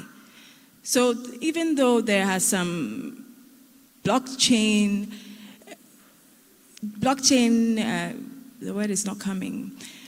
There's some checks, blockchain checks, to ensure that it is as though it's a face. When you use your phone and you do facial recognition, it's checking a lot of things to make sure this is actually a human face. But when I saw that in the movie, I was like, ooh, we're getting to where even using your fingerprint will not be enough. In the movies, we see somebody's thumb has been cut off to go and, unlock that safe. After a while, they just need the tablet They just need a tablet, and they will be able to replicate your fingerprint and even show that there's some temperature in there. There's some checks that they use, which I know that temperature is used for some of the sensors. And that's where we're getting to. So it's scary. But as a regulator, what you have to do, and I was a regulator just a few months ago. I was in the regulatory space. And also I was at the National Folklore Board. So I've been a regulator in the regulatory space for about 7 years. And my advice is, one, regulatory sandboxes, where you allow all these, anyone who has a great idea as to how to make life easier. I have a LinkedIn post I do regularly on Friday called Ergonomic Fridays. And that's my motto is that in everything we do, it should make life easier, as Edward has just said. And ensuring that life is easier, we also need to ensure that the proper checks are put in place, because where we're getting to with AI agents and the likes, it's scary. So regulatory sandboxes are one of the ways in which we can ensure that all the great ideas are being put into place. But even though there's no need to stifle innovation, you still have to watch that space and ensure that nothing gets out of hand. So that's one of the ways, regulatory sandboxes. Then also ensuring that we as the users are the focus of anything that businesses do. We call it user-centric innovation. So in anything that's being done, the user is at the forefront. What does the user need? What do we do to ensure that the user is the focus of what businesses do, as opposed to being profit-driven? And that's why the concept of sustainability is big now, because it's not only about cashing in now or cashing out now, but how can you ensure that you have the long-term benefits and the environment particularly is not affected negatively in everything you do? So these are some of the things that regulators can do. And then also ensure that there's the capital cushion that is needed to ensure that in everything that's being done, policy is also at the forefront. If the government is partly funding what you're doing or is subsidizing what you're doing, then the government can put in place conditions that you will be obliged to ensure that you comply with, because you know that your funding is coming from the government, or the government has something to do with your business. And that's how policy implementation will also be easier. And TechConnect is also taking information so we can lobby for the right policies. Abi? All right, Edward. And this is very important, stemming from conversations from yesterday. How do we strike the balance between automation and affordability? And this time you have to go into the affordability, because it's still a buzzword that we're trying to unravel, especially when developing prop tech solutions for low to middle income housing. Okay. There are a lot of gadgets out there, and sometimes when we are developing smart homes, we tend to want to, for lack of a better word, then this is an experience I got when we were doing what is termed as Ghana's first fully. Over-engineering is one of the things you don't want to avoid. You see, the key thing is, let's start from the essential things. What does the client need? What are the key things that are important to the client? That's the key thing. He wants his switches automated. Yes, let's start with switches. Let's start with light. Let's start with the basic things. Then we can move to HVAC, as your air conditions and all those kind of things. We have a situation where a lot of clients have run away from the automation project because it's so complicated. Look, that is what I always say to clients. If your grandmother cannot operate the system you are implementing, it is not worth it. And any system that is that complicated is too expensive anyway. And you see, affordability is not just about your initial cost. It's about your running cost also. So I can fix a system for you down the line because of how complicated, how, difficult it is to operate. You are spending so much time calling me for site visit and all those kind of things. So the key thing is, let's start simple. Complication is unnecessary. the system is supposed to be in place to make life easier. So if your grandmother always call you, Kwesi, please come and turn on the light for me, then what else is sense of, automating your building? Also, let's focus on off-shelf products. I've seen people who want to over-customize products. Everything you need is out there. In fact, no advert for anybody, but some of the brands out there are just brands, expensive for nothing. You could get them from other vendors that are not mentioned for far cheaper. And that's some of the things I always tell clients, look, what is it? Is it the brand name you want or is the functionality you want? So it's always functionality over form. Another thing you would want to is also try and do community skill development. If I have, say, a smart hub, it could even serve like 3 or 4 apartments. It has the necessary security implementations to separate and provide the privacy you need. So when you want to be, and this time let's merge it with green. If you want to be green, means that you are not going to spend money, waste electricity on unnecessary redundancy. So these are the things you keep in mind when you are trying to be both affordable and then also be smart. Affordability is not just about, it's not about cutting corners. It's just about getting the right thing in place for it to do the right functions for you. Interesting. Edward, you just shot my mind back when you talked about grandmothers running away from the automation in their house. Because the truth is, and there's a confession, I hope nobody will tell anybody, but when I did the same IoT thing over 20 years ago, I actually got hacked. And so I got into network security after that. But what happened is because I hadn't been educated, even though I was excited about the IoT and I'd focused on the IoT bit, but I hadn't focused so much on the cybersecurity bit. When I got hacked, can anybody guess what my first reaction was?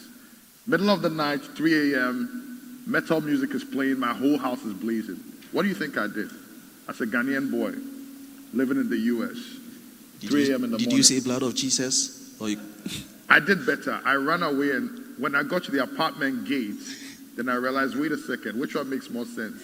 That my spiritual people have left my village to come and chase me, or that this is what they call hacking that has happened in my house. So I literally now had to walk back and process on how this could have happened. That's when logic came in. If I didn't have logic, I probably would have run and taken a plane and come back to Africa. But yes, that's what happens. If your grandmother is not sensitized on these tools, then they might as well also be running and shouting blood of Jesus. Anyway, Adjoa, your last question. With your mentorship work for women in tech and policy, and I know later we'll have that special panel for women, but with your mentorship work for women in tech and policy, what's your vision for empowering women as architects, coders, and custodians of Africa's green, intelligent hopes? Okay. So I wrote something down. I said women should drive the aesthetics, the ethics, and engineering of the smart housing movement. And I think that sums it up. Women are more than men. Therefore, we need a seat at the table, and we need to be a major contender at the seat of the table. I think we have distinguished ourselves, we have indicated, and we've demonstrated that we can deliver. So when it comes to property, when it comes to green homes, when it comes to smart homes, it's the same thing. Women should be in the driving seat. We're not going to ask for it. We're taking it. So do I have an amen? I don't think the ladies are supporting you. They did. I heard. Oh yeah, you can see. Our voices are a bit low. That's why. So in that regard, women need to be at the forefront, and it doesn't have to do with only architecture, but also when it comes to coding, when it comes to what my brother here does, women should also be at the forefront. I don't like to play victim. That's the honest truth. So when I'm saying women should be at the forefront, I'm not saying there should be, an affirmative action or anything, but it's to encourage us women to go into that space. to encourage more women to be interested in how to create smart homes, how to make homes ergonomic. I learned that word when I did, what's it called? PT, is it called PT? Physical drawing or technical drawing. I don't know what it's called now. Pre-tech, yes. I'm told it's changed now. They call it something else. But during pre-tech, we learned the word ergonomic. How do we make our lives easier? How do we ensure that I design a chair and it doesn't just look nice, but I can actually sit on it? So these are some of the things that we as individuals in the real estate space also need to look at doing. How do women also ensure that happens? And as I said, my vision and my dream is that there are more women from the design phase all the way to actually implementing and creating these smart homes that we have. Back in the day, the women did it better anyway. Yeah, exactly. I didn't say it. Papa did.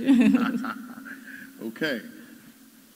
Sorry, there's one more thing. Okay. Also, us ensuring that our culture is what informs what we do when it comes to our smart homes. So we don't just, use the European smart home and then try to foist it on ourselves. But how are we ensuring that our cultural values, our systems, our ways of living? As I said, I was the head of the National Folklore Board some years back. And I found out that, those mud houses that we see when we are traveling outside Accra, it's actually a natural AC, and it has natural AC and then has a system where when you are cold too, it becomes warm. Absolutely. That's fantastic. How are we ensuring that we are incorporating these technologies in how we build our homes? That's what we need to start thinking about to ensure that it's a more holistic approach to the smart home concept, and that our smart homes, there's something I wrote here that I liked, that we should position women as multidisciplinary innovators, combining coding, policy, architecture, and cultural heritage, and cultural intelligence to reimagine African living spaces. And the key word is African living spaces. Thank you. I'll just say, what features greet them and how does the home respond to their daily lifestyle needs? And mind you, keep it in the African context. 2040. Let me stand up. We are in Kumasi, Swami. A typical African home. We have the kids. We have our grandma who will take care of us. I like grandmothers anyway. I had one of the best grandmothers anyway. So this is my homes need to, I led her caregiver. So health is going to play one of the key roles in 2040. Now I'm awake. I'm going to the bathroom. I'm being given the latest news based on my preferences, automatically by my system. It even knows the temperature I want my water to be at. And it knows how my son likes to waste water. So it is going to balance the water usage. My system is smart, 2040. Okay? I'm on my way to the office. The system has already uploaded Madam's to-do list for the day, because definitely I know Madam. When you are coming past the seamstress place and pick my dress, reorder levels from my fridge is going to be uploaded to my phone that look, the milk is being short. There's that. For some of the items, it might automatically even go to the supermarket for them to deliver it. Has wonderful. Because of traffic news and everything, my system automatically has pre-planned my route and it's sent to my car. So I sit in my Kantanka EV. Please, it's Ghana, so it's not Tesla, it's Kantanka EV. Based on traffic analysis, it's connected to, our traffic system. So, hey, we use a Swami roundabout, we pass here, we pass there, and I'm in my office. During lunchtime, I'm being reminded, you are supposed to pick this thing for Madam, you are supposed to do that, you are supposed to do this. It is raining in the house, so my system automatically turns on filters and we are harvesting rain because it's a greenhouse. 2040 is a greenhouse. Okay? There's nobody in the house, so my batteries are being charged, optimized. Where we have extra, it is being fed back into the grid. So I make some money. I'm saving money. Okay? Any other thing, my laundries and all those things, because in fact now we have smart washing machines anyway, so laundry run is being done. This is still 2040. It's time for me to close. Anything else I have to do, I'm reminded about it. Then grandma falls down in the house. My watch alerts me. Your grandmother is down on the ground. It automatically alerts the ambulance service. So Eddie, my route has to be rerouted to Swami International Hospital because of my smartwatch or the smartwatch on grandma. Before even she gets there, the doctors are reading her vitals. So by the time she gets there, all her vitals are there. It is not now that the nurse is going, what is the temperature? What is BP level? No, straight away, take her to the emergency room. People are working. We have real-time data. We know the food she ate and all those kind of things. Maybe she took too much sugar. That's why her, she got dizzy and, So this is 2040, and that is the home we are envisaging. A home that is smart enough to be energy efficient, harvesting rain, solar panels are working in coordination with the house, a home that is smart enough to take care of the people in the house, assist in caregiving, a home that is going to be efficient enough, secured enough to say that, okay, look, parents are in the hospital. Now ChatGPT is helping people do their homework. This time, have you done your homework? Upload it. Let's look at it. Conversation.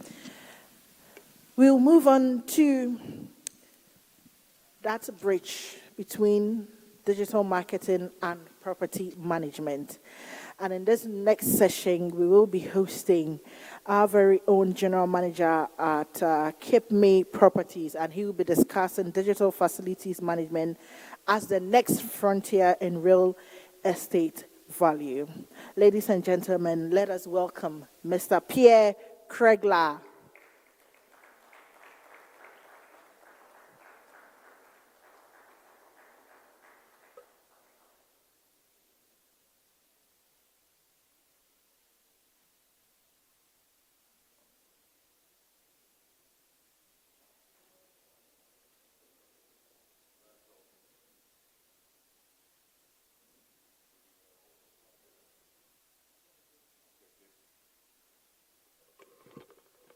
Good afternoon, everyone. As I find myself a speaker again in 2025 from 2023, welcome to everyone. So, as you know, my forte is facility management. So I do property management in Cape May. I do facility management, and I'm quite big on LinkedIn. So for those of you who want to see what I do and how I do it, feel free. Have a look on LinkedIn. I'm there. So if you could put up the slides first, please. Then we can get on with this.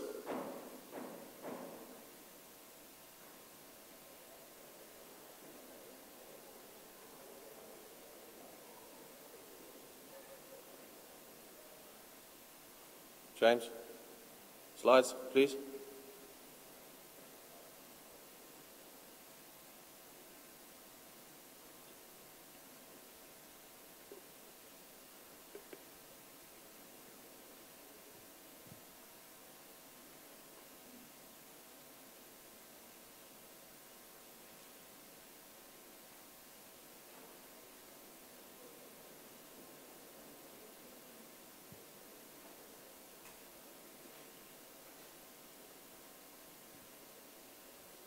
Finally. Okay. So by way of introduction, I'm the General Manager at Cape May Properties. I'm also the Africa Facility Management Association Ambassador to South Africa. And my speciality, as I've noted, is facility management. So you'll see on the first slide here some of the buildings I've been involved in. But the most modern one at the moment, Sultan Sky. That's our new one we're busy developing, and it's taking shape already. It's probably, we've broken ground, doing the foundations and all those nice things. So, watch LinkedIn for that. Okay, let's roll the slide, please. Okay, so the evolving real estate landscape. Traditional FM, you'll see there's often viewed as a cost center. Most businesses think that we are just there to take the money and manage the building and we'll be quiet. It's not like that anymore. There needs to be a shift. So as you can see, there's value creation. It now extends significantly beyond initial construction, emphasizing the operational life cycle. So basically that means is from a cost center, we've got to actually move along to incorporate everything that we do in a building. And then of course, we've all been talking about AI and sustainability and smart buildings. New technologies and global trends that demand digital transformation to stay competitive. And then obviously the consequences of our inaction, well, there are always consequences, that leads to unsatisfactory tenant experience, financial pitfalls, and asset deterioration. So if we don't come along and move along with the times, then we're going to find ourselves with a wonderful building in the beginning and a wreckage in about 5 or 10 years' time. That's the pitfall of that. Next slide, please. Thank you. So understanding digital facility management. The definition basically is this: a fundamental paradigm shift from reactive to proactive and predictive management driven by seamless technological integration. So like our panel said, IoT, all that type of thing. All these things play a very important role in what we do in facility management. Obviously beyond add-ons, it's comprehensive evolution of how facility functions are performed, not just adding technology. So you can add technology, but will it do anything for you? That's the thing that I mean here. Your core components, building maintenance, space management, energy management, asset management, safety and security. Roll in your technology and all this becomes really powerful. And then your key differentiator really is data-driven insights become central organizing principle and enabling intelligence, automation and proactive decision making. So basically what we're saying is if you have the technology, if you roll all this together, you're able to take that data and make use of it and use it intelligently and properly, and to be able to make it so that it makes sense. And as an investor, as a property owner, you'll be able to manage your assets much better. Next slide, please. Okay, so our technological pillar, pillar one. So this is all based on office facility management methodology. So with the technological pillar, pillar one being, what's the rest of it there? We have a virtual replica. So those of you who are familiar with digital twin, that is actually what it is, digital twin. You have a building, and in order to manage it digitally, you make it a twin on a software system. And basically all the management points on your system is digitally installed in the picture. And so while you're sitting at your desk, you're able to monitor temperature, how much water usage, occupation, and all those nice things in your digital twin. That's what meant by that. That becomes your central orchestrator, as I've said, for HVAC, lighting, security, a hub for all the information that you'll need to manage it properly, give your customer experience. The key benefits out of that, obviously, is reduces maintenance costs, which is all, we're always want to save money, so that's really important. Enhance energy efficiency. Energy costs nowadays are really expensive, so you want to enhance that efficiency. You want to improve safety, and it enables predictive maintenance by analyzing operational data. So the big thing in facility management is predictive maintenance, and the way we do that is by data. You take your data, you see what it's telling you about your machines, about your systems, and it will show you graphs on, well, usage and how it's managed. It might tell you that, well, there's a problem with one of the motors, it's running too hot. That tells you too much electricity is being used. That's where this comes in. Your foundational role, so reduces, go back there. Foundational role reduces maintenance costs, enhances energy efficiency, improves safety, and enables predictive maintenance by analyzing operational data. So that's really what this all does.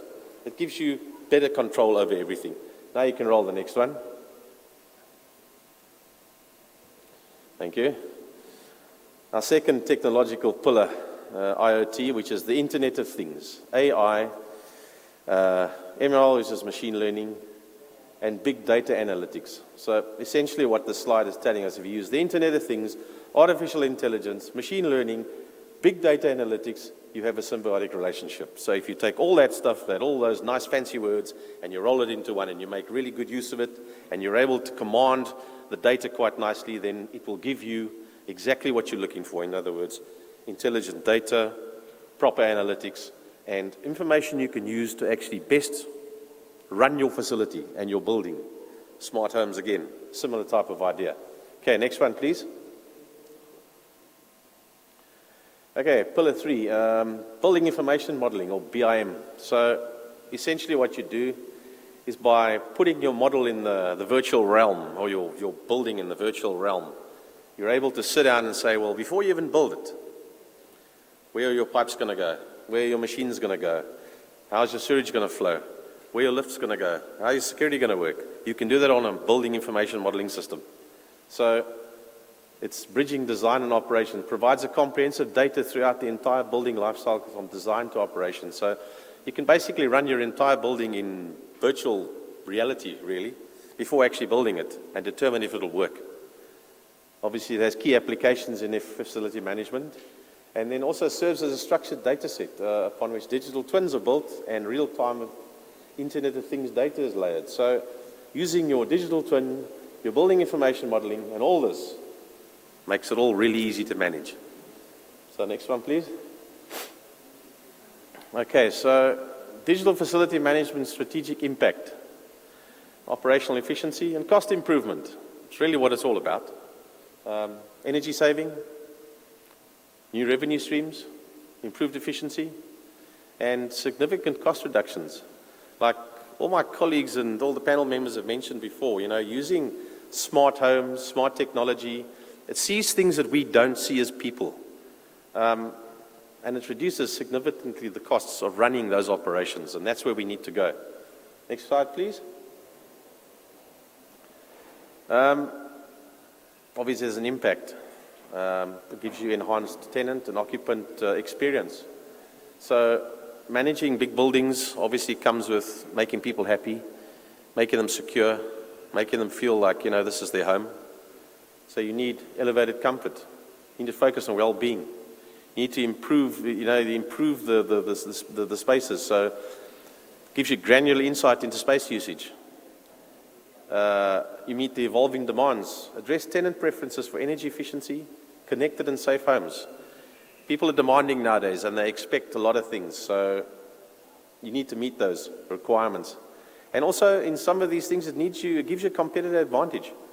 By using all these smart technologies, a lot of people don't have them because they're expensive. But if you do have them, they have advantages. Next slide, please. So the strategic impact of asset management lifecycle gives you comprehensive management, allows you to do predictive maintenance. Just-in-time maintenance, okay, I'll put that in there, but I'm not a fan of just-in-time maintenance. I really am not. I'm really a predictive maintenance fan. Gives you quantifiable benefits. And the reason behind giving you quantifiable benefits is this. Predictive maintenance tells you, well, I have a set of lifts. Lifts normally have a 20-year life cycle. And if you're going to make it last beyond 20 years, how are you going to do that? Essentially, proper maintenance, adding sensors to the machinery, and making sure that those sensors can tell us where our heat points are, our wear points are, and all that type of thing. So those are the quantifiable benefits. So instead of having an average lift last you 20 years, it now lasts you 30 years. That's how that works. And then, of course, you shift focus to asset value enhancement. That's what you're doing. You're enhancing the asset value by doing this. Next slide, please. And then, of course, the spectre of ESG. Everybody loves this word at the moment, and it has to be done. Your UN 2030 vision, it requires ESG. I think by 2028, somewhere around there, all the companies have to apply ESG. So you might as well start, because if you don't, you're going to get left behind. And if you don't do it also, you're going to get fined. So you need to have a data-driven environmental performance. It means that a digital facility management enables precise optimization of energy consumption and waste reduction, leading to significant cuts in carbon footprints. So in that one sentence there, it basically encompasses a whole lot of things we really need to work towards. We need to work on our regulatory compliance. It has a social impact. It really does. And we need to attract green investment. So you can attract green investment by doing, like, for example, our building, Sultan Sky, we're doing EDGE certification. So by doing that, people see that, well, we are developing our buildings sustainably. We've applied a certain bunch of metrics, and that will allow us access to finance by the IFC and various other organizations which will work on this. So that's how you attract green investment. And of course, those ESG requirements are all rolled into this. So if you do EDGE certification, it's only one of them. You can do LEED, you can do various others. They all roll that in, and it allows you access to finance, which is really good for now. So next one. Okay, so these are just a basic couple of success stories that they've had in applying digital facility management. I'm not going to go through them all, but needless to say, from those, from the commercial, the residential, the industrial, you can really see that using the IoT, BIM, digital twins, all those technologies, it has made companies lots more money, saved a lot of their bottom lines, and helped them be able to manage their businesses more efficiently, which is really what we want. So the key implementation lesson here is start small, build big, to demonstrate quick wins and gain organizational support. So that doesn't mean to say go start a factory. That means to start something small, be able to start with your smart, even a smart home, like our previous panel mentioned. You know, homes are small, but then that home goes to your street block, from your street block to a city, from a city to a whole country. That's what we really mean by that type of thing. Next, please. Okay, so the future frontier, so trends and opportunities. Your market growth, ESG simplification, hello. ESG simplification, sharper focus on concrete action and data integrity, cost savings, remains a top driver for facility management, purchasing decisions with innovation directly contributing to savings. That's the one I really like. Living intelligence, emerging concept of systems that adapt, learn, and evolve through AI and advanced sensors. So you're going to move from AI to machine learning to all that to what we call living intelligence, where the AI is actually going to be able to do a whole lot of things that ordinarily you wouldn't need to tell it to. It'll think, it'll know. That's what this is all about. Next, please.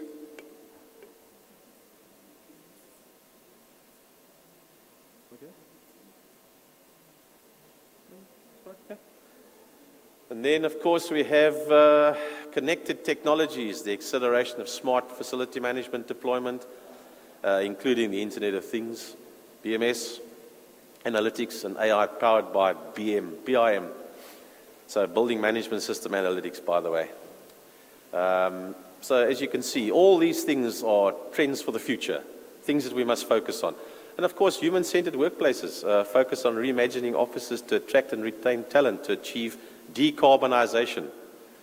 So if you use IoT and various technologies, again, we mentioned space management, that will help us with our office space usage.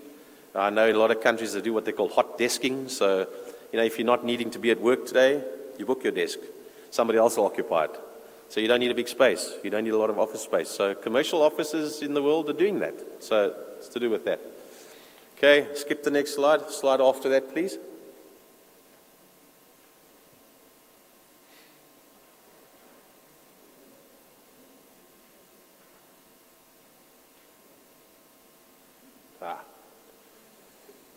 Okay, so the future frontier. Well, there's a lot of those things. The success of AI is highly dependent on the integrity of our underlying data. So basically what that means is if you put nonsense in, you're going to get nonsense out. That's exactly that simple. So if you're going to have a smart house, ensure that when you put the information that smart home needs to use, ensure that it's proper information and that it's reliable and that it can be used properly. Human impact and cultural adoption. Balancing new technology with skills, company culture, and human qualities is essential. So, I know how we're all so loath to take on new tech. But bear this in mind, if you want to move with the future or get to the future, you're going to have to learn to break down that barrier in your head that says, oh, it's too difficult, oh, I don't like, or oh, no, I don't need that. You need it because that's how the world is going to go. It's like cash money. A lot of places in the world don't take cash money. Now you need your credit card or you need your phone. And if you don't have a phone or a credit card, well, good luck to you staying back in the Stone Age. So, it's time to adopt the new things. Integration with existing systems. There might be difficulty integrating new tech with legacy systems. So legacy systems being outdated, old systems like, telephone lines, things like that, and Wi-Fi and fiber optics, they sometimes don't talk to each other. So we need to adopt the new tech. Anyway, at a stage, there'll be a point where people won't service the old tech. So the legacy systems will fall by the wayside. So you're going to have to get either new or integrate with new. It's that simple. Initial cost. Yes, okay. So while we all like it over there will agree that there's always the question is, well, how much is it going to cost? Or, oh, no, it's too expensive. Well, guess what?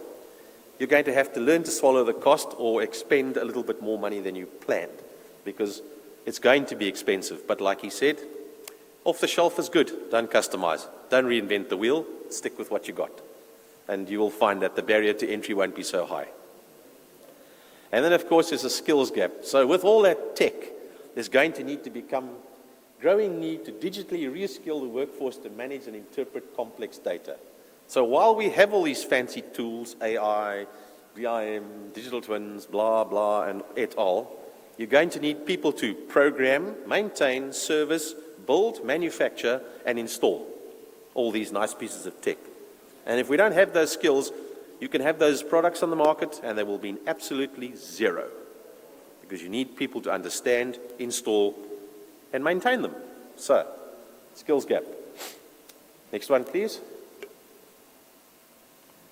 So in seizing the digital advantage, a pivotal shift.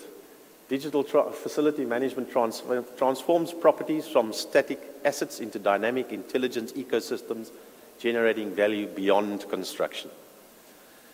So essentially is when you start the construction till when you end the construction, and when you manage the building for the next 20, 30, 50, 100 years, it's going to gather data. It's going to give you a picture. And if you use all these technologies, it's going to give you a better picture, a more efficient picture. And that efficient picture is going to be able to say, well, my building had a lifespan of 50 years, but if I use these technologies, I'm going to be able to make that building last maybe 100 years. This is the idea. It's strategically needed. It's no longer a luxury. Again, to the cost. Guys, you have to think beyond this. You need to do it. It's essential for competitive advantage, long-term value creation in a complex market. It's really this where people are going, it's where companies are going, that's where we're expected to go. The key drivers, obviously, proactive data-driven model powered by synergistic technologies, digital twins, IoT, AI, MI, and BIM. I know, a lot of fandangled words. And obviously there's a quantifiable impact. Delivers significant operational efficiencies, cost reductions, enhanced tenant experiences, extended asset life cycles, and robust ESG compliance. In all that, so if we do the tech, we do this all nicely, we comply, this is where we're going to go. But I think a lot of people will say, well, it saves us money. And that's where we need to be, saving money. Next, please, I think. There should be another one. Okay, so there's recommendations for the real estate stakeholders.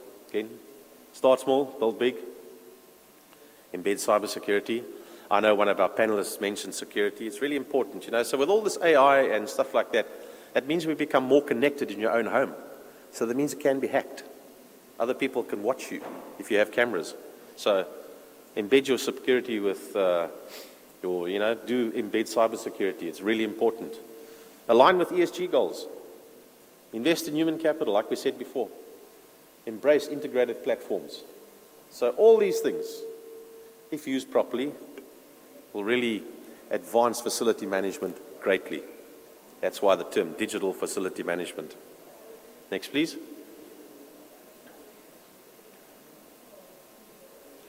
Okay, so thanks everyone. For those who don't know me or do know me, thank you. You can catch me on LinkedIn.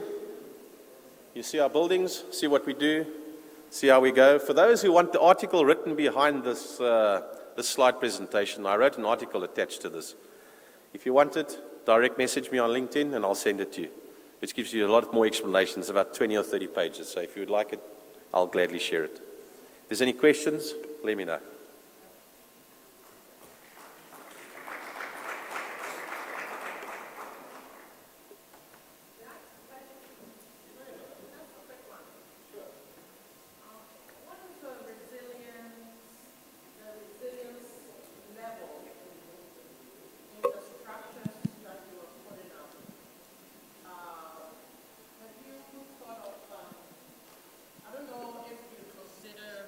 Thank you. My name is Reverend Dr. Nanaya Prempe, anyway. And I love the first slide. I love the first slide with that twin building. reminds me, unfortunately, of the Twin Towers in the U.S. anyway. But do you consider resilience when you're putting up structures? It is a beautiful art piece, and I don't know how many of us in this room can afford this, because usually by the time they finish, the rate is so high, it eliminates a whole chunk of people from affording it. But do you consider any resilience against earthquakes, against fire, against falling, the building actually falling? I see the one on the left, the weight on the top is double, so what kind of research have you put into something like this? Well, actually, strangely, you might say that. My head of construction the other day, we were talking about it, and do you know that Accra actually is on a bit of a fault line? For some of you don't know that, Accra is actually on a fault line. While I was at the World Bank the other day doing the EDGE certification training, the gentleman said, well, it was actually on a fault line. So, with that in mind, Reverend, yes, we have taken it into account. So the piling that goes down into the ground, the depth of the piling has to be commensurate with the height of the building. And of course, the density of the piling. So, if I might say, use this as an example. If this is your deck, your underlying structure, underneath we have piling, and we have pegs, it looks like pegs basically, and they all go down like this. So if that's like that, for instance, and there's only 20 on this platform, it might take so much pressure. If we have, goes down that long, and we have 40 of those piles, then it'll take a whole lot more pressure. So all these things have been integrated by the engineers. We've actually, against, what do you want to call it, movement in the building, where we required, say, 2 times, we've gone, I think, 5 times. If we've, say, gone for a certain level of rebar in it, we've, instead of doing a particular size, we've done another size above. Concrete mixtures, all that type of stuff. So all these things have been taken into account before you even build this. You know, our names go into this, our professional pride goes into this, our company name goes into this, and of course, a whole ton of money goes into this. So yeah, we're making damn sure that it's going to work, believe you me. So the universe can throw whatever it wants to at that building, it'll still stand, I can promise you that much. And of course, it'll be a sense of pride for Ghanaians because it's going to be the tallest building in Accra, by the way. 100 meters, it will be the tallest. I don't think anybody's beaten it yet, although they all want to, but they're not going to. So that's what that's going to be. It's called Sultan Sky. Sultan Sky. Yeah. All right. So, right. Thank you. Thank you. Thank you so much. Thank you so much for that presentation, Pierre Kriegel, General Manager of Cape May Properties. Thank you for that great presentation. We are grateful. Well, let's do a little exercise here, just as an icebreaker. Just a quick one. Who is hungry here? Obviously, everyone. Are you going to stay? Will you promise me that you're staying with me? Because lunch is going to be served real soon. We are working on it. So can I see the hands of those who are staying with me? Right. I saw everyone. So those who didn't have your hands up, I'm taking those extra packs to my home. Okay. All right. Thank you so much for staying with us. It's still the climax for the 2025 edition of the Arce Conference. And we are moving on straight sorry, to our all-female chat. It's happening now. Hello. And to moderate that, we have Nana Ifua Benial to moderate that. Hello. Please let's welcome her with a warm round of applause.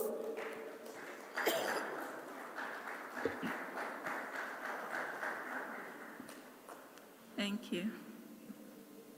Okay. Hello, everyone. I go by the name Nana Ifua Benial, and I'm the creative director for Interiors by Nana, and also the founder of Tech Chef Africa. And thank you for the opportunity today. So we are going to have all-female panel discussion, which we've entitled Women Inspire. So without further ado, I'm going to introduce my speakers.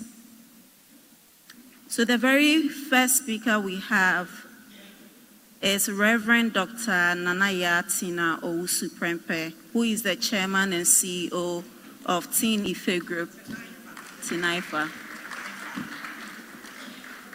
Welcome. Second on our list is Elizabeth Ohini, who is also a residential real estate consultant and a project manager.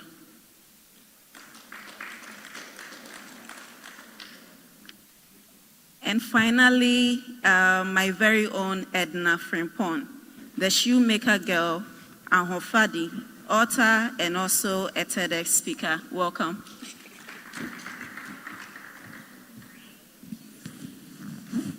Ladies, welcome. I think I will say my queens because it's about we celebrating the women who have come far both in the real estate industry and beyond. So today, our panel discussion is all about celebrating women who are pushing limits, sharing real estate stories of resilience, growth, leadership in evolving industries. So for this panel discussion, I think it is more of we getting to know ourselves, we getting to know our journey into real estate and beyond, and hopefully through this life sharing experience, some of us can gather some nuggets from you beautiful women. So let me start with Nanaya. Can you share your personal journey into property industry or the field that you find yourself in? We want to know what drew you into it and what has kept you going. Okay, thank you very much. Good afternoon, ladies and gentlemen. It's so wonderful that you're all still here. I say a big thank you to Lady Vicky and to Papa Arce and the entire team for making it possible for me to be part of this. So I wear many hats. So when you say the field that I'm in, I wear many hats, but the hat that really makes me fulfilled is the preaching of the gospel, because I'm a preacher. That is the one that really suits my heart. But the one that I'm most passionate about is technology. I was a core member of those who put together the ICT framework for the nation 25 years ago when we started working on the ICT framework. That is when technology was seriously evolving in Ghana.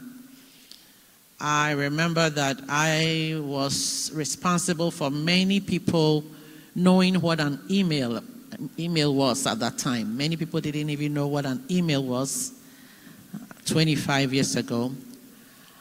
Real estate is like a hobby for me. It's like a hobby. Something that provides peace of mind for people, fulfills you, because when you are able to help a family to find peace of mind where they can lay their head, you can see the smiles, the joy, the happiness when a client walks into a home that they love and you see the woman goes to the kitchen and she's so happy, I love this kitchen. So real estate is, I think it's a calling. If you don't have a passion for it, you cannot do it, because you have to put yourself in the shoes of your client. A client who is being evicted, if you are able to help that client to find where they can lay their head. It's so fulfilling that your profession, or in my case, my hobby, has been able to provide. And many women have, oh, please, can we have some silence here? Please. Can we please have some silence here? And let the people with the microphone speak. Thank you. there are some fields, when I was growing up, there were some fields that we were told, as a young girl, I was told, this field is for men, this is for guys. Being the first woman to start an internet company in Ghana, you can only imagine. 25 years ago, it was just guys. You go to a meeting, I'm just the female, the only female. So you can imagine. And there was nothing like this, anyone coming to encourage me, pat me in the back, and tell me, oh, you can do it, oh, it's good, go ahead and do it. No, it was rather chauvinistic attitudes all around you. So, and the real estate industry is the same. It used to be a guy's thing. The men were everywhere because it was perceived that if you're a woman and you're going to show someone a property, the person can hurt you, the person can harm you, the person can rape you, the person can cheat you. So women were being shielded from being involved in real estate or property sales especially. But because of evolution and innovation, women have now been exposed to different sectors where now women are architects. Our honorable minister who came yesterday, she's an architect. She was part of those who put up the Terminal 3 airport. So for me, I have been fulfilled in my life, a mother of 5 children. And so I have balanced a lot of things in my life. I have balanced it. My God is first, my family is second, my career is third. And that is what I have done consistently. And so for me, I think my mentorship to many of the young ladies is encouraging them that, yes, you can also do it. Yes, you can do it. Thank you. Thank you very much, Nanaya. Thank you very much. My name is Edna, the shoemaker girl. I would love to say thank you for the opportunity to be here, and I hope that we all do enjoy ourselves. Don't be surprised the shoemaker girl is here, because when you're going to the field, you need to wear some shoes. To sign the contract, you need some shoes to wear. So yeah, I find myself in the shoemaking industry because my dad is a shoemaker. And of course, I stay with him, so I had the chance to learn from him. But whilst I was working with him, I realized that people tend to look down the women. Why is she doing shoemaking? Why? By the way, I'm a first-class student. And that alone, okay, so if I enter into this industry, maybe I could strive well and succeed and be able to use that as a story to inspire young people to venture into fields that are unconventional. And that's what pushed me to venture into shoemaking and be able to be who I am today and also be helping people as well. And currently, I have a factory, I have a shop. We've employed 15 people. I also do give back to society with my Shoe for the Shoeless initiative called the Shoe for the Shoeless, where we produce and supply shoes to kids in unserved communities. That's my way also helping the society as well. And currently working with MasterCard Foundation and Springboard Washoe Foundation to train young people in shoemaking and also set them up so that they'll be economically empowered. So basically that's Edna, the shoemaker girl. Thank you. Thank you, and good afternoon once again. My name is Elizabeth Ohene. I'm a real estate consultant and a project manager. So I'm going to do a little bit of a backstory to how I got here, right? I started off as a sales rep, but the role in itself was more of an errand girl. So I was a PA to a marketing manager, and he had opportunity. For him then, it wasn't an opportunity. He actually went to work with a real estate company, Saka Homes. So he said, Liz, I think you can do this beyond, being my PA. I think I see sales in you. At the time I was in uni, I was still very young and small. I still am young, but I was way younger and small. And he says, let's go, I think you can do it. So what I ended up doing there was, because I didn't have any idea, and mind you, it was around 2015, real estate was still at its beginning forms in Ghana. So he was like, yeah, Liz, let's do it. But because I didn't really know what I was doing, I had no professional background, whatsoever, what I ended up doing was, okay, somebody need keys on site, then I go and deliver. There's a client coming around, can you open the door? I couldn't even do viewing because I was still under training. So what I would do is open the door for the client, and then someone else, show them around. And then eventually I had to organize open house. So we built houses, and then because I was the one organizing it, I had opportunity to speak to clients. And there's something I kept asking myself, the properties were somewhere around, let's say $100,000. And in my head, I've not even seen, so I couldn't even sell. So for me, I was very okay with where I am. I'm your errand girl, send me around, anything, I'm fine. But eventually, I moved on to another developer. I started working with a different developer. And then I had opportunity to work with an international real estate company as a broker. And my role there was to look for developers because we had a CRM that needed development and then clients.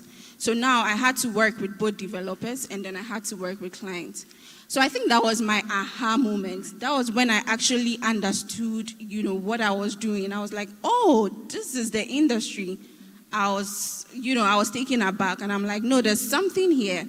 And I saw myself for the first time, like I belonged. I knew this was my place because how I even came in, how I've navigated to even working for an international company, still as a young girl, I knew there was something for me here. So I moved on to started a company. I'm just fast forwarding it because there's been ups and downs, but I don't want to touch on that yet. So I just moved on. I started my own company somewhere 2020 or 2021 probably, a brokerage company.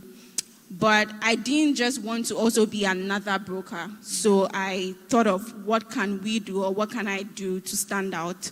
And at the time, 2020, post-COVID, one of the challenges were off-plan properties. Off-plan is a great way of home ownership. However, the downside is that clients were getting what I ordered versus what I got. Yeah. They show you something, but you don't get what they showed you.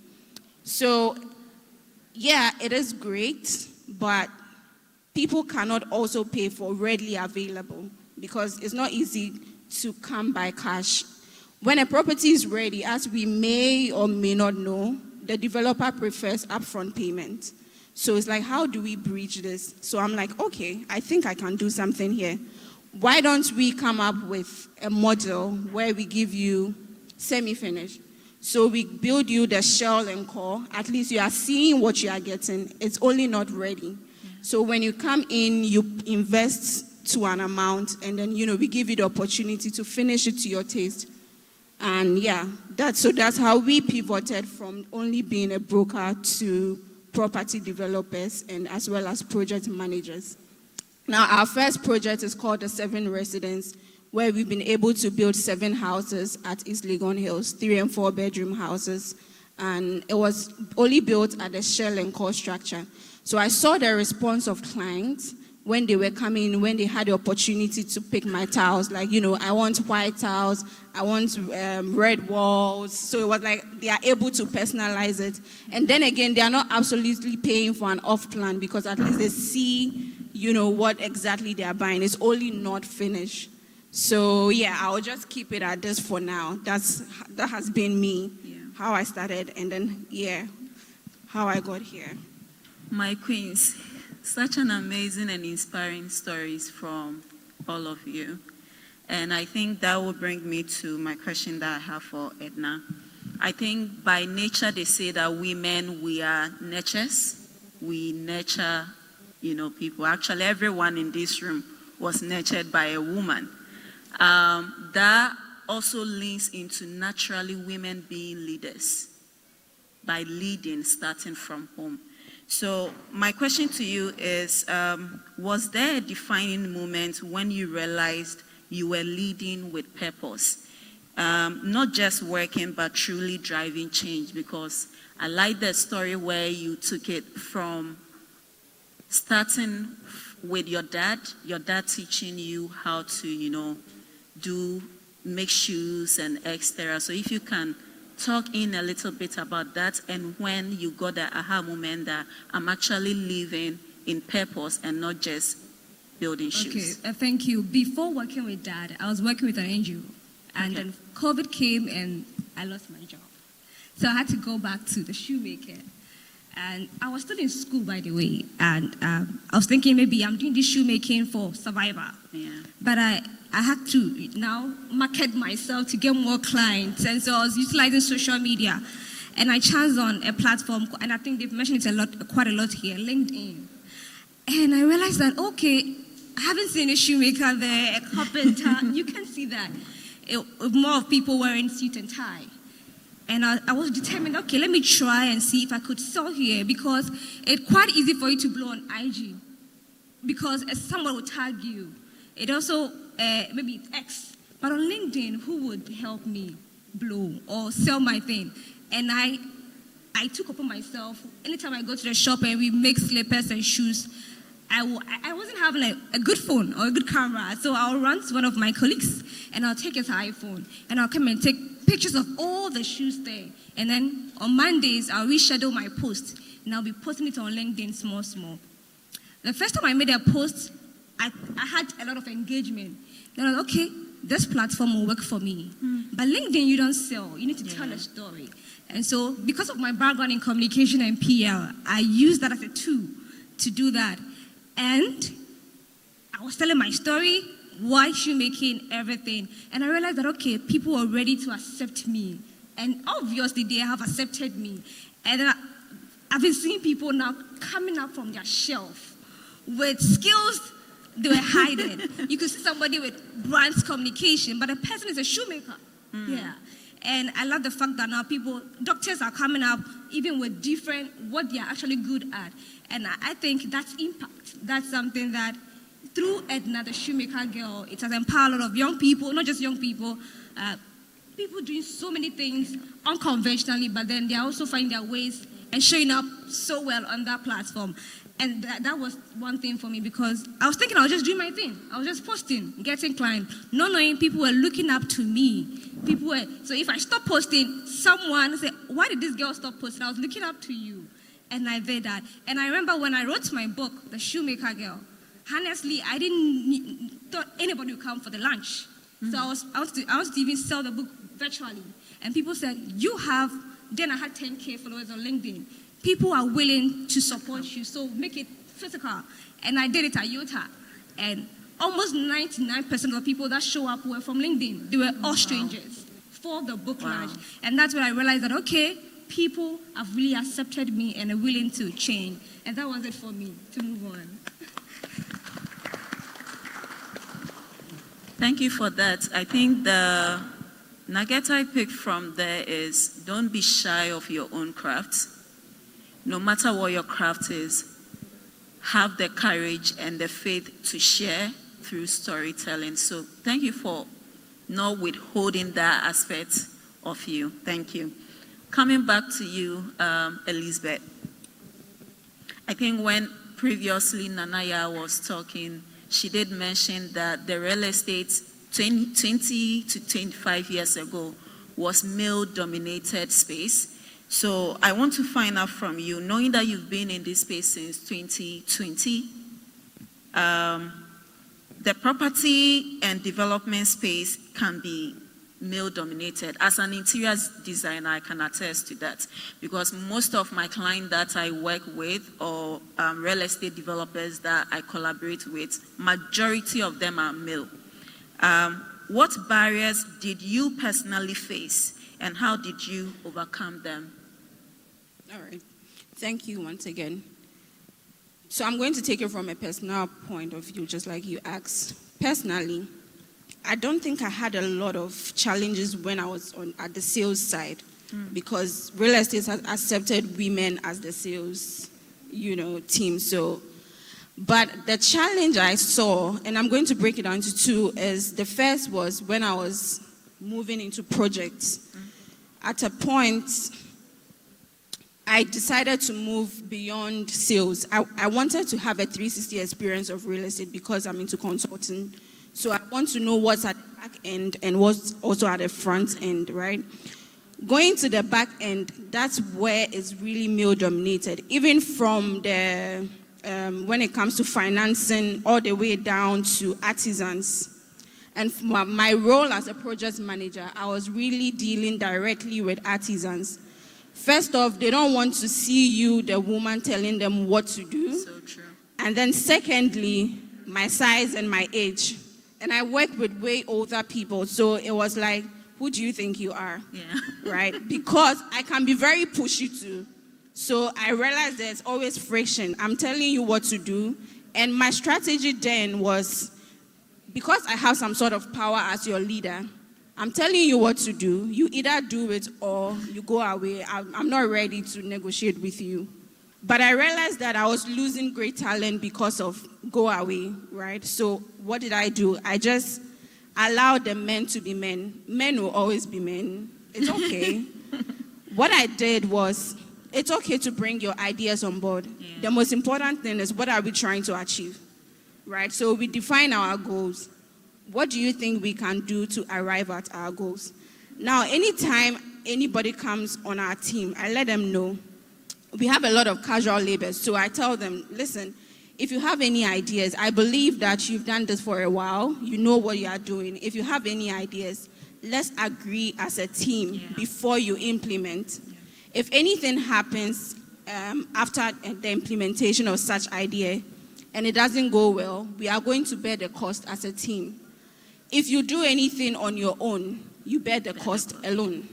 So I realized, deducting money here and there, these people, they don't play with their money. So anytime, they know they are going to be penalized here and there for this, they are set aback. So anytime anybody wants to implement anything, they just pass it through a conversation, I was thinking, can we build it this way?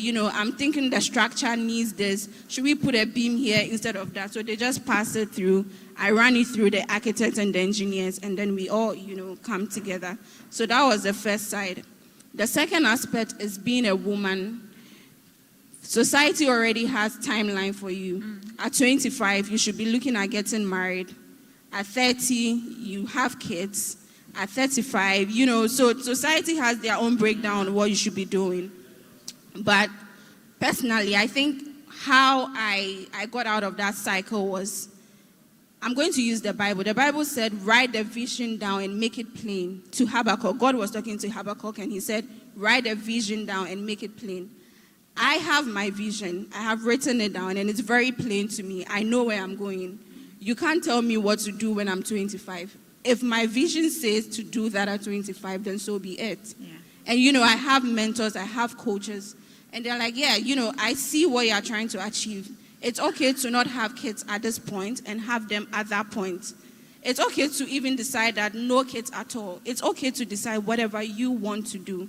Don't let the society put, pressure on you to make you do what you don't want to do. Mm-hmm. So because I had the vision and because I knew where I was going, I think I was able to, move through and leave that kind of societal pressure away. Now, the other part is that sometimes the plan, even though you have it written, may not work as you wanted it to be, and that's also fine. The Bible again says, I always refer to the Bible because that's my blueprint. The Bible says, you plan, but God will actually initiate. Yeah. So I plan, I put it in the hands of God, and then I just move with the flow.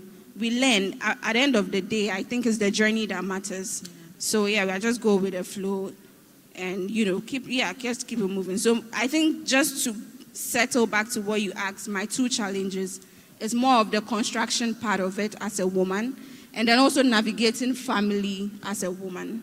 Yeah. Thank you very much. And I think for the construction part, the takeaway is we should learn to collaborate with our team or artisans that we work with. And also for family parts, as a woman, you define when, how, what, which you want to do with your life. So do not let the world tell you that if you need to give birth at 25, you need to give birth at 25. Actually, that's a topic for another day.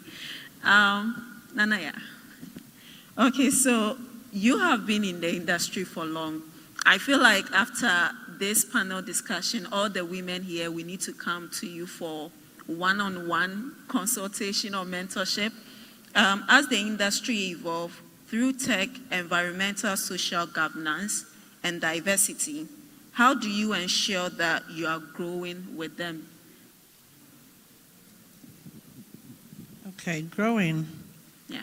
It's a continuous improvement. And the person who fails to self-develop is the person who ceases to exist.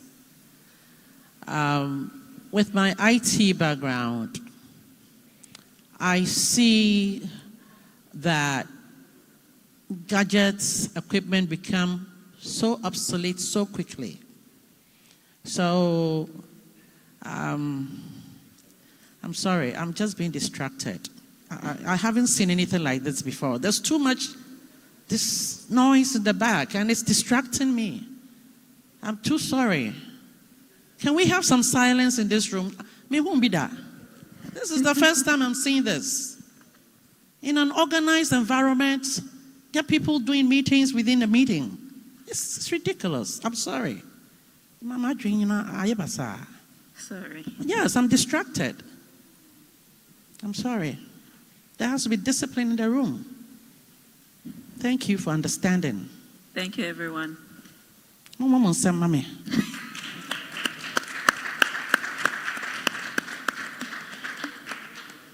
See, if you don't ask for anything, you will never get it. Yeah. And I've come to see in this world that you don't get what you deserve. You get what you ask for. And that is how I'm living my life. Everything that I need, I ask. If I don't get it, fine. But I'll have to ask. I think continuous improvement is one thing that flows in the Kaiser training. I'm a Kaiser trainer, so I know about continuous improvement. And every industry needs it. I know that in the USA, to be a licensed realtor or salesperson, you have to keep upgrading yourself. You go for training because you have to be renewing your license. Nursing field, I have a nursing background also. Yes, I did some nursing in the US. You have to renew your license. And for you to renew your license, you need to have a facility to endorse your application for renewal. That yes, you work with me for this number of years, you have produced this for this number of years, before you can get a renewal done. Even if you have a lot of money, you can pay the renewal fees. If you don't have the required number of hours that you serve, or you don't have a facility, an organization that can endorse your renewal application, you will never get it. And so it equips you to keep constant improvement because the trends are changing. Medications that we were taking yesterday, there are newer medications that treat you better.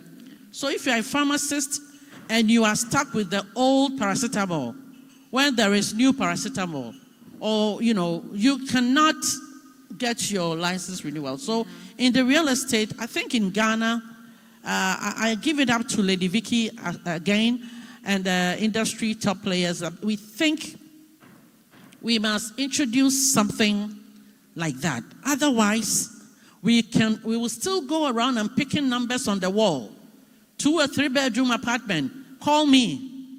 My brother did it. My own brother, who should know better, went and wrote this number down, called the person, and the person brought them to this vacant house with chairs in the living room, not knowing they had arranged with the caretaker to go to the market and buy something for them. And they brought this beautiful woman, not a roadside woman, no, beautifully dressed woman, to sit on one of the plastic chairs in the living room, pretending to be the house owner. And my brother, as naive as he was, went to sit down with this quack agent talked to this woman. They asked for money. And those days, of course, when you're in America, you send money to support your family. Oh, sister, bring $10,000. Bring this. Oh, you found a house? Yes, we did. They gave the money to the woman and the agent. Oh, no. And they said, we are going to paint this room for you. Which color do you like? They chose the color. And they gave my brother 2 weeks that they will fix everything. And when they came, there was another phone number on the wall. And they said, we are here to take our apartment, our house. Which house? They called the number. He went to Professor Adai. Oh, we wanted to come in. We have paid. This is our receipt. Some quack receipt. The house didn't belong to them. They have taken money from an educated person. The person gave money willingly. They didn't force my brother to pay the money. So this can happen to anyone. That you see a number on the wall, you don't do any